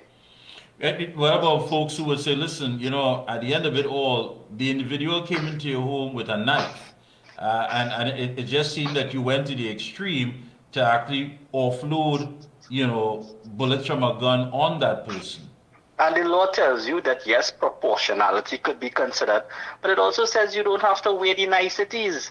And if you are in your home and you are standing your ground, you can't consider, as long as, let's say, it's happening quickly and you act instinctively. The law actually says if you act instinctively and honestly, well, then nothing could be done to you. And certainly if you see somebody, I don't know which individual would see someone enter the home with a penknife and say, well, let me see what I could find in my house to match your penknife, right? I think instinctively anybody sees an intruder in their house and they have a knife or they have some, let's say, minor weapon, you will use what is available to you as best as you can to expel that intruder or potentially defend yourself, lethally if needed.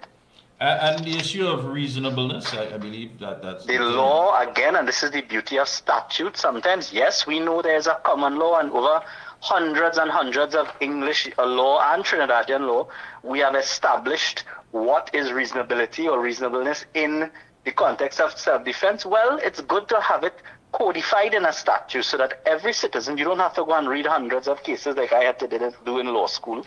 You could now go to the statute and very clearly see what the law says in relation to reasonability and what are the factors that would be taken into account. And some of them are things such as the nature, the force of the threat, the extent to which the force was imminent, the occupant's role in the incident, and that is important. If you are taunting somebody to come into your house, come, I will do you, come in, and then you can't benefit from stand your ground. So the law is balanced. It talks about the history of interaction. It talks about if there was domestic situations previously, so it won't be available. You can't be engaged in domestic violence and expect to benefit from stand your ground law, right? So the law is balanced. It sets it out, and more importantly, it's not finalized. It's out for commentary. It's out for consideration. And I'm sure when all of the comments come in, and the cabinet and the drafters look at it again and they make amendments, that will reflect ultimately the consensus of our society in creating this law, and that is how laws are meant to be made in a democratic society. Yeah, I mean, you have to, again, we're talking about seconds, split seconds to make a decision that, of course, would be in the interest of you protecting your family. Yes.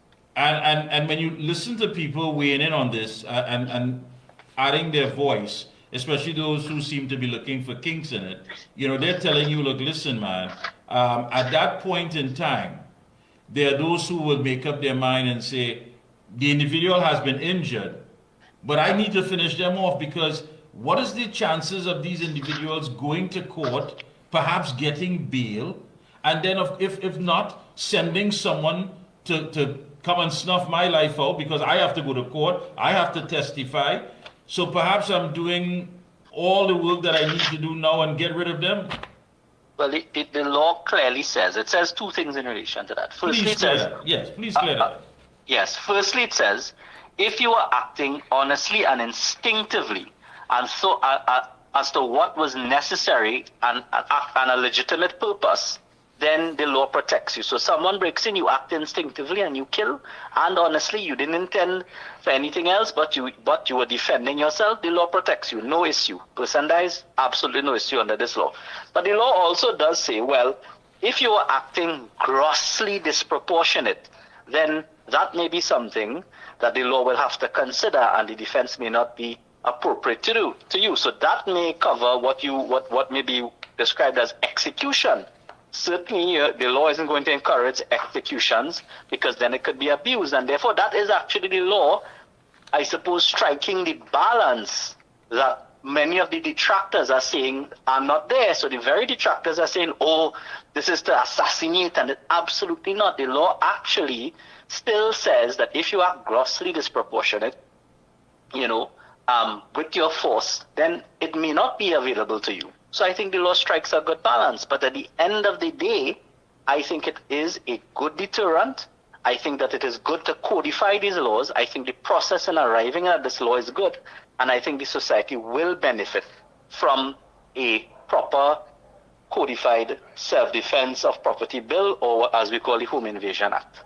I need to ask you as well, the ruling this week, I know we could touch on that, where the judge with the CPEP case basically saying that perhaps mediation should have been at the forefront, and asking exactly what role the former line minister would have played in all of this. What does that give us? I mean, in layman's terms, what is that outcome all about? Well, my understanding of the ruling, and I have not had a chance to study it, but I did skim it, is firstly, where you have an agreement or a contract that has something called a mediation clause or an arbitration clause, you ought to try to mediate or arbitrate an issue prior to coming to court and harassing a judge about your issue. And it appears whenever the claim was filed, that option was not explored, and therefore the court said, you've come to me prematurely. But secondly, what the judge has said is that there's evidence before her that the former Attorney General, Mr. Rawi, may have played a part in the wrongful renewal of his contracts, to put it moderately. And she did note that he didn't have an opportunity to respond, or he was not at evidence in the case, but she simply said that this requires some investigation, and I think she has referred it to the DPP. It is a very troubling issue if it is that contracts were renewed en masse without proper authorization or without the proper procedures that are required under law, such as the cabinet approval, such as the ministerial approval. And if that was done, then there are consequences to follow. I don't know the facts, but we wait and see. You did, of course, the Justice Mohammed directed that all case documents be sent to the DPP. What does that signal? Well, you don't send something to the DPP if there's no basis for concern or perhaps criminality. The DPP has a constitutional role to effect prosecutions in this country. Now, I suspect what will happen is that the DPP will send it to the police for further investigation. The DPP himself has no investigative power, but if there's enough evidence, the DPP can instruct charges be laid because there is sufficient criminal offense. So we'll see how it goes. As I said, we don't have the facts, and to be fair, we don't have we don't have all of the evidence in the matter, but certainly from what came out in the judgment, it is worthy of investigation. 100 days, new administration, not much legislative, should I say, issues on the agenda. Moving forward, do you think that we will see more of that taking place? Oh, absolutely. I think the UNC is moving forward. It has a lot of its campaign promises. It needs to fulfill. Obviously, any new administration coming in, they have to get the lay of the land. They have to understand the conditions which they operate. Yes, some of these things are documented in public documents, but you don't actually know the situation, I would think, until you get in the government, you start uncovering issues, and then you start to plan your way forward. So 100 days, very short time in terms of governance, but I think they've done a lot. They've already tackled CPEP issues. They've already tackled stand your ground. They've already they've had to treat with a national emergency issue and invoke a state of emergency. So that must have eaten up a lot of time in the way they've dealt with things. And you see so much other positives going on in the country. I think there's a sense of hope generally. So I wish them well, of course, and we hope that that the next 100 days will bring even more benefits to the people of Trinidad and Tobago. All right. Thank you so much for taking time out, as always. Very insightful. And of course, giving us that legal clarity that many of us who may not be legally inclined simply understand when it comes out of your mouth. I want to thank you so much again. And I will continue to call upon you with many of these issues so we can get it to the people. Thank you so much again. I could think of no better way to spend a Sunday afternoon. So thank you very much for the opportunity. Appreciate it. Take care. Yeah. Bye-bye. Short break. We'll be right back. Your heart does so much for your body, your life, your loved ones. But modern stress, diet, and lifestyle can tip the balance, especially with every passing day. Heart XL delivers high-potency omega-7 palmitoleic acid from sustainable pollock oil to elevate HDL and support a healthy metabolism. Inflammation and low HDL put your heart at risk. Heart XL's omega-7 helps reduce C-reactive protein and support healthy HDL, keeping your heart strong. Heart XL, nourish your heart, sustain your life. Oh gosh, this place hot, and the AC in this car not working. Check Ryan Air. Ryan Air is ranked among the best in TNT for auto air conditioning service. They specialize in repairing and servicing all makes and models of vehicles and heavy equipment. They also stock a wide range of parts. Give them a call at 640-5828 or visit them at number 41 Kane Farm Road, Tacarigua, or email ryanairac@gmail.com. For prompt and efficient service, look no further than Ryan Air. Where does disease start? It often begins silently. No pain, no symptoms, just inflammation quietly damaging your body. Our choice is food, stress, pollution, all feed inflammation. Chronic inflammation is the root cause of many modern diseases. You can't go back in time, but you can start addressing inflammation before it becomes disease. Omega XL is a natural inflammation fighter clinically researched with over 30 fatty acids and no fishy aftertaste. Available Caribbean-wide at pharmacies and health food stores. Call 1-868-225-0410 for more information. This Monday night, on the most powerful platform, Ministers Elijah Kool, Wayne Sturge, Jolene John, Barry Padarat, along with Prime Minister Kamala Prasad Bisesa, provide updates on what government is doing and what's next. The first 100 Days Plus, hosted by Minister Clyde Elder, Monday night, Kuva Multipurpose Hall, 7 p.m. with a live stream on all major platforms. The first 100 Days Plus. Thank you, Master Control. First 100 days. Joining us at this time is a man who is no stranger. Listen, we've interviewed quite a lot of good people, and we get the information to you. So trust me. We are talking to the Prison Officers Association President, Mr. Jared Gordon. Comrade Gordon, how are you, sir? Welcome. I'm good. Thank you Mike. so much for taking time. Thank you Mhm. so much for taking time out this Sunday to link with us. You know, recently you spoke about the fact that it was time to shut down these prisons, I believe Port of Spain and Carrera. And are you talking about newly developed institutions? Go right ahead. Tell me. Yeah, brand new. The thing about it is that I can't stress enough. When I say we, Trinidad and Tobago, we are operating in, let me say, 1938, and the criminals are operating in 2025 and beyond. Further to that, the current infrastructure, especially at Port of Spain and Carrera, is certainly not lending to us achieving our mandate. Now, I could get into all the discussions surrounding being properly resourced, getting the support that we so greatly need from the state. But I cannot discount the impact of having a modern correctional facility built, especially to treat with our high population of remanded individuals. It is not simply a matter of just throwing up walls, but more of having infrastructure that is purpose-built and taking into consideration some of the unique challenges we face. And you know, one of the big things people keep talking about is this whole issue of trafficking, this whole issue of contraband. And it's simply, I mean, we saw recently the guy throwing this thing over the wall in Port of Spain on Frederick Street, no less.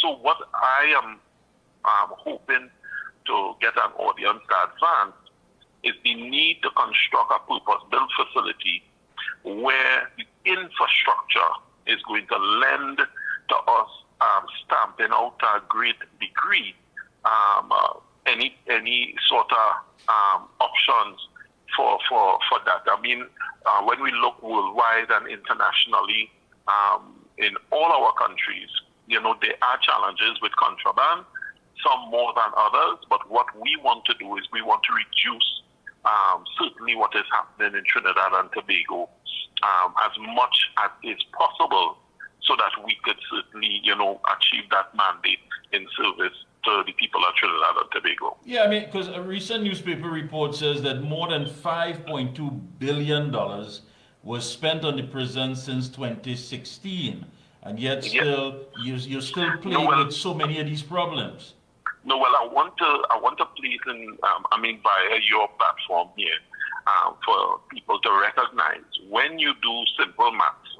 We're not going to complicate it, but if we were to divide that 5.2 billion with the years from 2016 to, let's say, 2023, it's roughly around possibly about $600 million a year, of which more than half of that, almost in the earlier years before the little increases and things that we would have received, you're talking of salary bill, just to pay salaries, $400+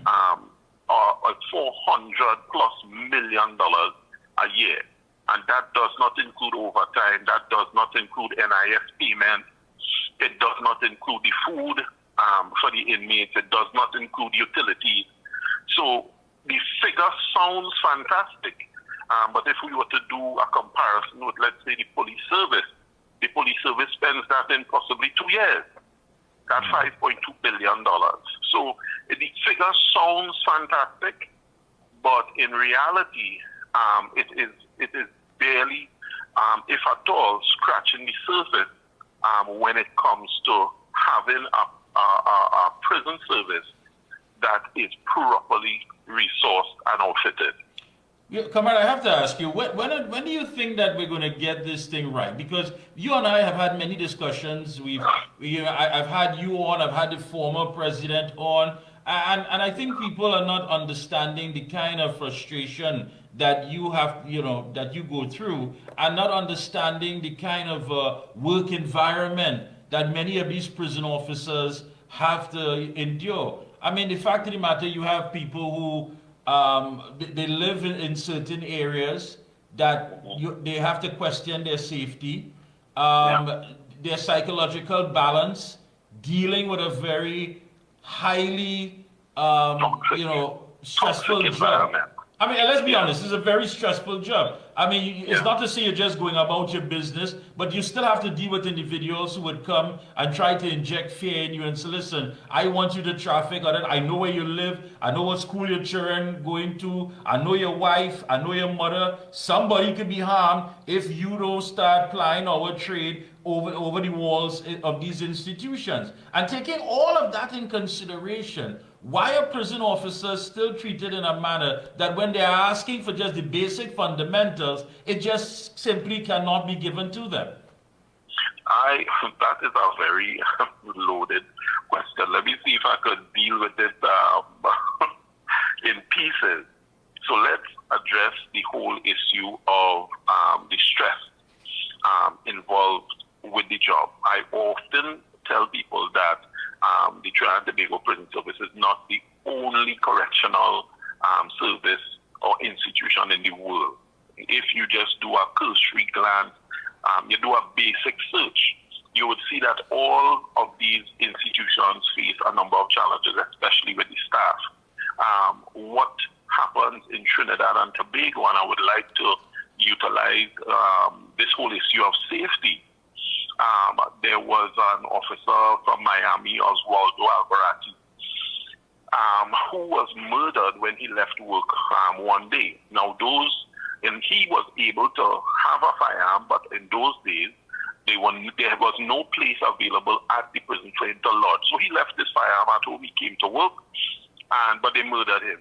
And within 2 to 3 weeks, now this is one officer who was murdered, within 2 to 3 weeks, the American government, via the congressmen and senators and whatnot, they enacted a whole new piece of law which speaks to the safety of correctional officers across, I think, 31 different states. And in Trinidad and Tobago, what we have seen is that we are, 32 deep in just over 2 decades, and the response from the state has been nil. The discussion in the states was never about contraband. It was never about cell phones in prison and officers bringing it in, because I think they recognize that we are talking about criminality. Right. And as long as you tolerate these acts, and these are things we have been saying all along, if an attack on a prison officer is an attack on the state, and when the state is slow to respond, or that response doesn't operate with a sense of force, then you have what is happening. So we have now a criminal empire that is emboldened. And who do they choose to attack? The least of us. Because prison officers don't lock up anybody. Prison officers don't sit and adjudicate on these people matter. But guess what? The prison officer is who they see in every day. I suppose we have to make sure that they eat and they see the doctor and whatever it may be in an environment that is extremely hostile. And so what I hope, you talk about frustration and yeah, but President, you just made a point there, comrade, and I want people to understand. I just don't want to drift over that. I know. But the fact of the matter is this. I mean, but you have been asking for certain things. You're talking about new state-of-the-art institutions, things that you need, basic fundamental things. And I think we also have to look at changing the mindset of the culture that, listen, we arrest, we hand them over, out of sight, out of mind. It doesn't work like that, because there are different problems now that are going to take place now that they're in the hands of the prison service. Remember, they're going in there, then you start talking about those who are going to be threatened for traffic, because they need to traffic and what have you. How then do you start to deal with that culture, that mindset of it can't just be about hand them over to the prison service, they're no longer our concern while they're in their custody, and forget about the main core objective, which is rehabilitation. Right. So let me put it this. Let me say this. Rehabilitation is everybody's business. It is not only in the prison rehabilitation is supposed to be happening. Let me start by saying that.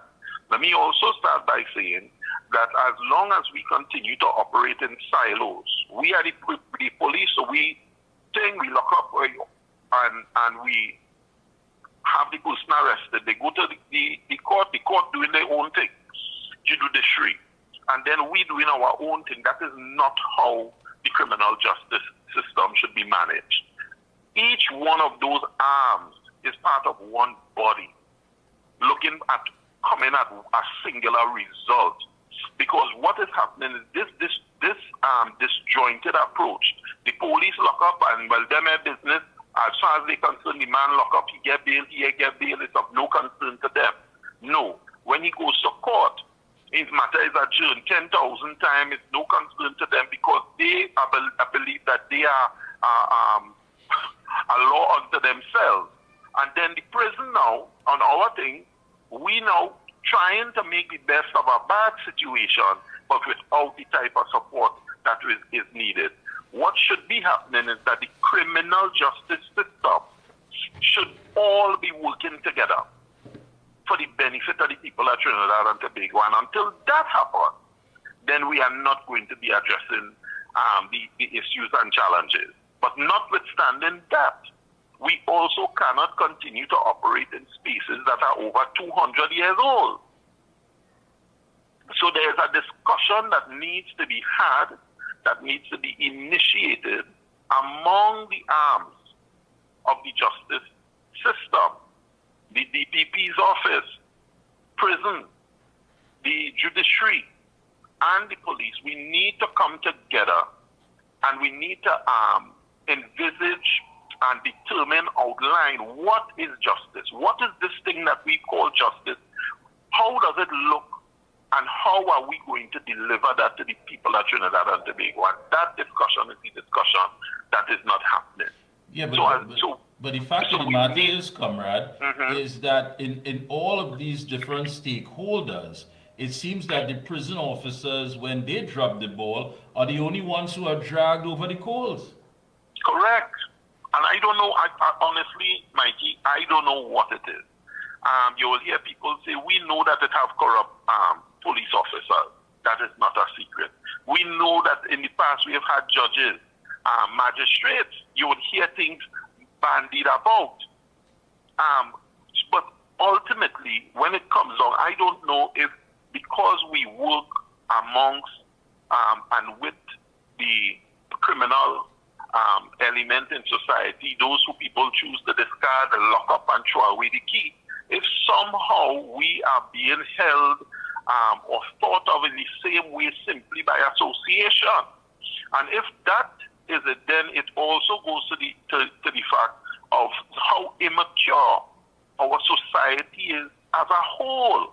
Because when you look at some of the comments, and I telling you, officers are not feeling good at all, Mikey. You know that you're doing all that you have to do. You know that you're coming to work and you're doing your job to the best that you can, given what you have. And then you see in these comments being made in fire everybody. And I mean, it is. I would be facetious to say that I could say why a society like that, or give a solution. I really don't know how could we change that. What I could do, I could make some suggestions. One of which is that the prison needs to be more open and visible to the people of Trinidad and Tobago. The fact that we operate behind the walls and people not seeing what we we do. They're seeing police up and down every day. They're not seeing us. It's only when something happens, then you have all this public discussion going on. But really and truly, we ought to have a very dynamic, cooperative relationship with the public of Trinidad and Tobago. Our doors should be open. I want the viewers to understand something as well. Now, is there any process in place that once an officer is threatened and told, listen, we want you to traffic. Now, the ones who are hell-bent on being bad, they're going to be bad. I mean, let the law deal with that. But is there a process that someone could pick up, call you, call some senior and say, listen, I was just threatened to do such and such, and you can get into action and start relocating this officer or whatever? No, I will tell you what has happened, and I know of a particular case where an officer, that just as you described is what happened, and he reported it to his superintendent. They acted immediately with him. They removed him from that station, they placed him elsewhere, and they got the police involved. And he was able to, he was kind of in the system, but out the system, it have ways we could hide the officer for want of a better term. Right. But there are things that we could do. The thing about it is, what I'm saying is that when you have the criminals having the ability to tell you, I know your daughter going this particular school and your wife driving this particular vehicle, or your son going here or there, that happened. As to the frequency of how it happened, at how much, I cannot say. But what I would also say is that we have some very, very, very diligent and good officers who continue to engage the space in spite of those stress. The thing about it is that currently we have the court, the state in court on that same safety and security matter. That matter is supposed to come up for trial in the new thing before the end of the year, right? But that matter has been going on 10 years. And when you see that it's almost as if they don't know that they don't know, meaning the state. You cannot have individuals exposed to this level of threat. And this threat here coming from cell phones, Right. We have to remember you have our remanded population is where most of our challenges lie. And why? You have people there for 5, 10, 15 years, 18 years. You have people locked up 7 years. The matter going on is adjournment by adjournment, and you name it. All of this is going on. But who has to deal and treat with that person who is saying, I am innocent, the state has not proven me guilty? And we are standing in the way. We are seen as hindrances to them maintaining their civil liberties. But nobody seems to understand or want to address that. And there's our society, and I keep saying, as Trinidad and Tobago, we are accepting a level of mediocrity that is mind-blowing. And it is, where in the world could you tell me that it is acceptable to have someone locked up pre-trial for 7 and 8 years? In other jurisdictions, there are time limits. If it's a non-capital offense, it's 18 months. If the state is unable to prove its case in 18 months, they let you free. If it's a capital offense, it's 3 years. For the most, that person is remanded. In Trinidad, we continue with this foolishness. And when you look at the whole system needs to be looked at objectively. People need to be honest. When you look at the Forensic Science Center and the role that they play and the challenges that they are facing, and this is why we say this is not really, yes, prison has problems, but this is bigger than prison. And the reason that I continue to speak and engage and whatnot is with the hope, just with the hope that somebody will listen and understand that we have long gone past the point of blame this one, well, it's the police, and it's the judiciary, or it's prison. And when we finish blame, after the equal sign, after we find that, all them prison officers and them corrupt, fire all of them, what then? What then? Where do we go from there? And how is that added value to the discourse that we should be having to lead us to where we ought to be as a society? Comrade, I agree with you. I really, it basically is not balanced. And again, it seems that the prison services is getting the bad end of the stick. Yep. Totally unfair. But we're going to stick a pin in that. I want to do a part 2 of this because there's so many issues. And I think you should also let people know that, listen, there are prison officers who have committed suicide. That's a fact. Yep. That's how stressful the job is. Yep. Just like there are some police officers in the prison service, there are prison officers who have committed suicide. I'm not asking you, I'm telling you. Let me, before we, Go ahead. I know we're wrapping up with time, but let me paint a picture for you. So we have the officers who would have committed suicide. Then because of the stressful environment, our mortality rate generally is around 58 years old. Just recently we had an officer. He's probably 2 years away from 60. He retired 3 years ago. He's now getting his pension gratuity check. Found dead.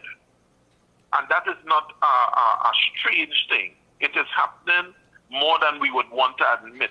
We lost 24 officers, active officers last year, due to whatever man who got brain aneurysm, strokes, heart attack, cancer. All of these things are happening. Then on top of that, we are having people who they decide, listen, I'm not going through this again, and they are resigning. So we're losing officers through resignation. Then we're losing people through they're not waiting until they reach 55.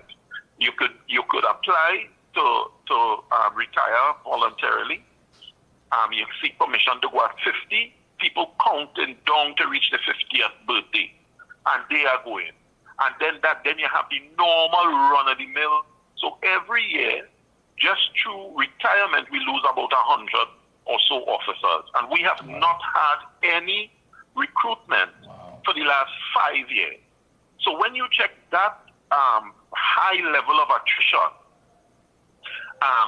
through all the various means, so here what the problem is, we're losing people, we're not keeping pace with the attrition through normal retirement. We're losing people through debt, suicide, and simply walking off the job, right? My question is, at which point are we going to recognize how do we retain staff? How do we retain the expertise that we require? Because when these officers leave, it's not just a body. Sometimes it's a whole host of experience and knowledge simply walking away. And without any real plan to retain that, then how are we to improve? How are we to get better? How are we to really achieve our mandate when we could barely even keep pace? No, in fact, we're not keeping pace with attrition and the brain drain that is occurring in the organization. So there's a whole lot. I tell you, these programs will be nice, but the time will be so short, Mikey. By the time we start I will call upon you again because I'm also getting messages. People are loving it. They want to actually highlight some things. But, comrade, I want to thank you again. Been very insightful, very informative, and best of luck to you and the entire team. But I will be calling upon you for part 2 of this. No problem, Mikey. Anytime. Have a good one. Thanks a lot. All right, you too. Appreciate it. Folks, that was the Prison Officers Association President, Mr. Jared Gordon, and of course, highlighting, of course, talking with us here on The Observer. The lines are open, 225-9790, 225-9790. If you want to make a WhatsApp call, 494-0938, 494-0938. Don't forget, all the interviews will be uploaded to our website, and that website, of course, is the Observer. Yeah, I had it here. I just want to make sure that Yeah, theobservertt.com. Do forgive me. Theobservertt.com. A lot is on your mind. Do forgive me. So theobservertt.com. And I want to thank all the goodly people from this evening. The Minister in the Ministry of Housing, Senator the Honorable Philip Alexander. Minister of Planning, Economic Affairs and Development, Senator the Honorable Kennedy Swawat Singh. And Attorney at Law, Keel Taklak Singh. And President of the Prison Association, the man, Mr. Gordon. Hello? Hello, Mikey. Hey, how are you? Good program as usual. Thank you. You know, one of the things we have to stop doing, I believe, is as we have these consultations on Stand Your Ground, is that when persons offer different point of views, it's not necessarily detractors. I think if we having discussions, and we're saying this, we're having discussions so that we can work it out as a nation, the language we speak to each other as detractors is a bit discouraging sometimes for somebody to offer, hey, maybe this is a loophole here, and it would help us.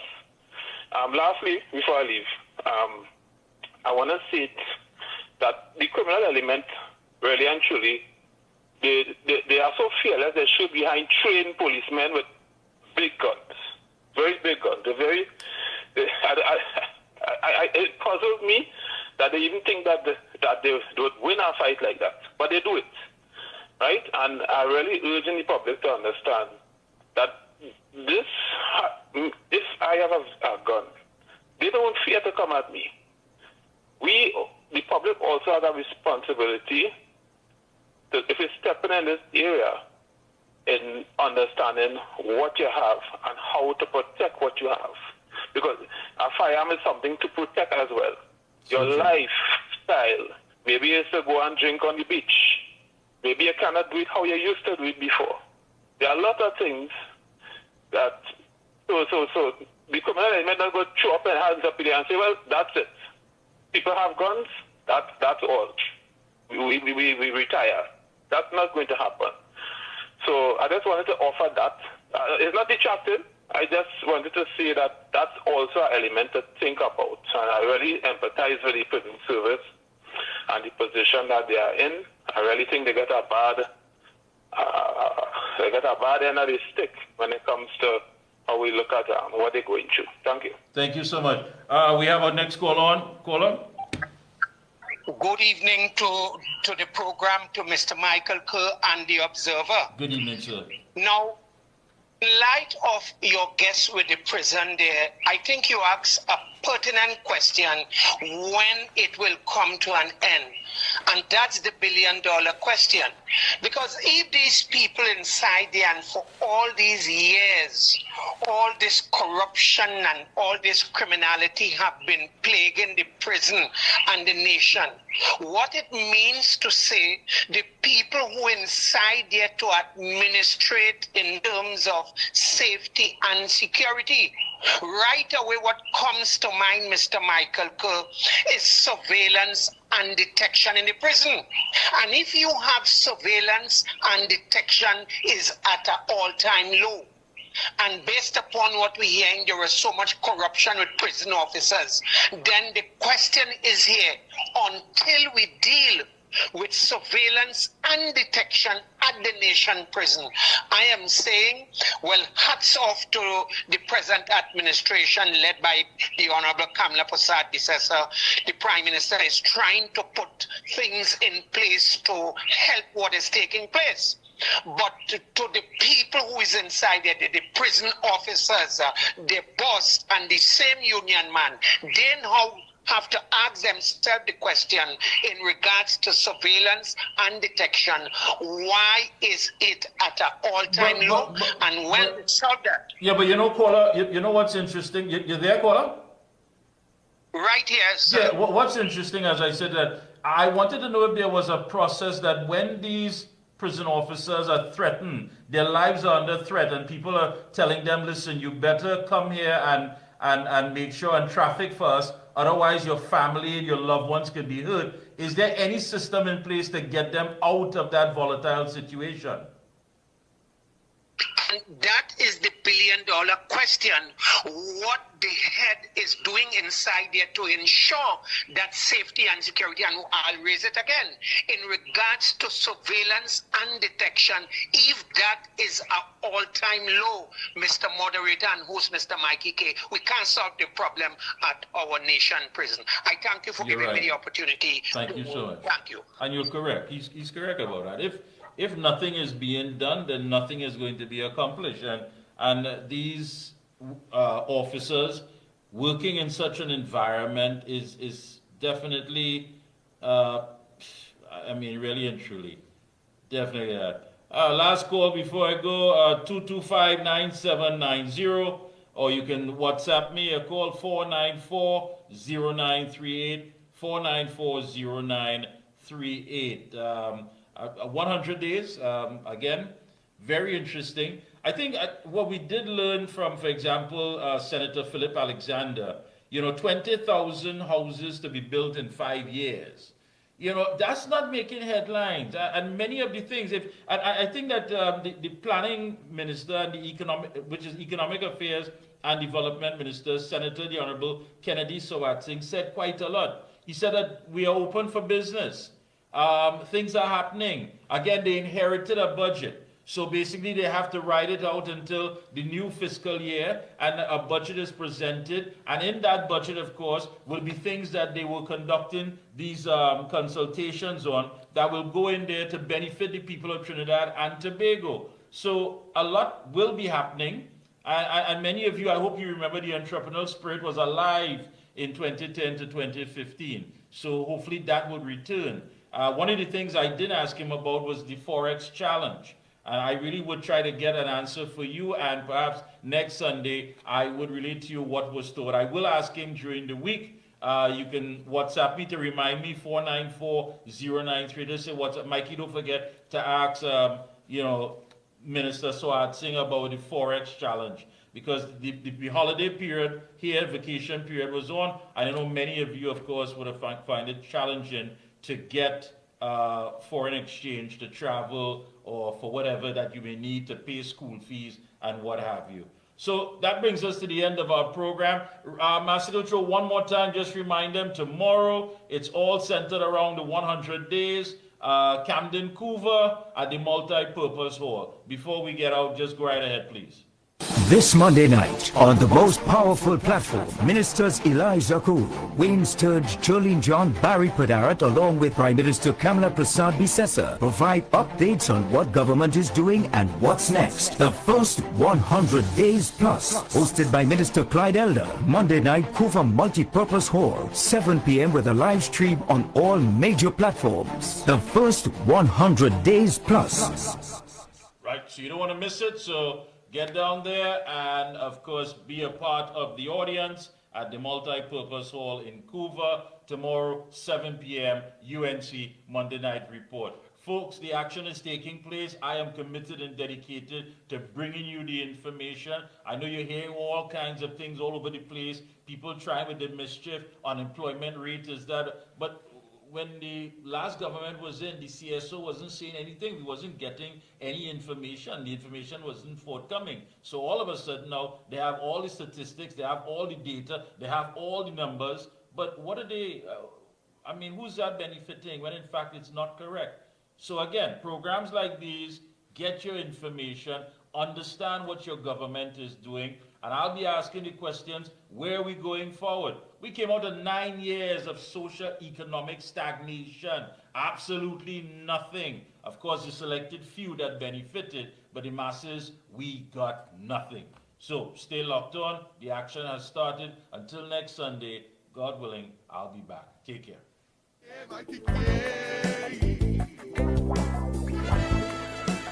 The Observer.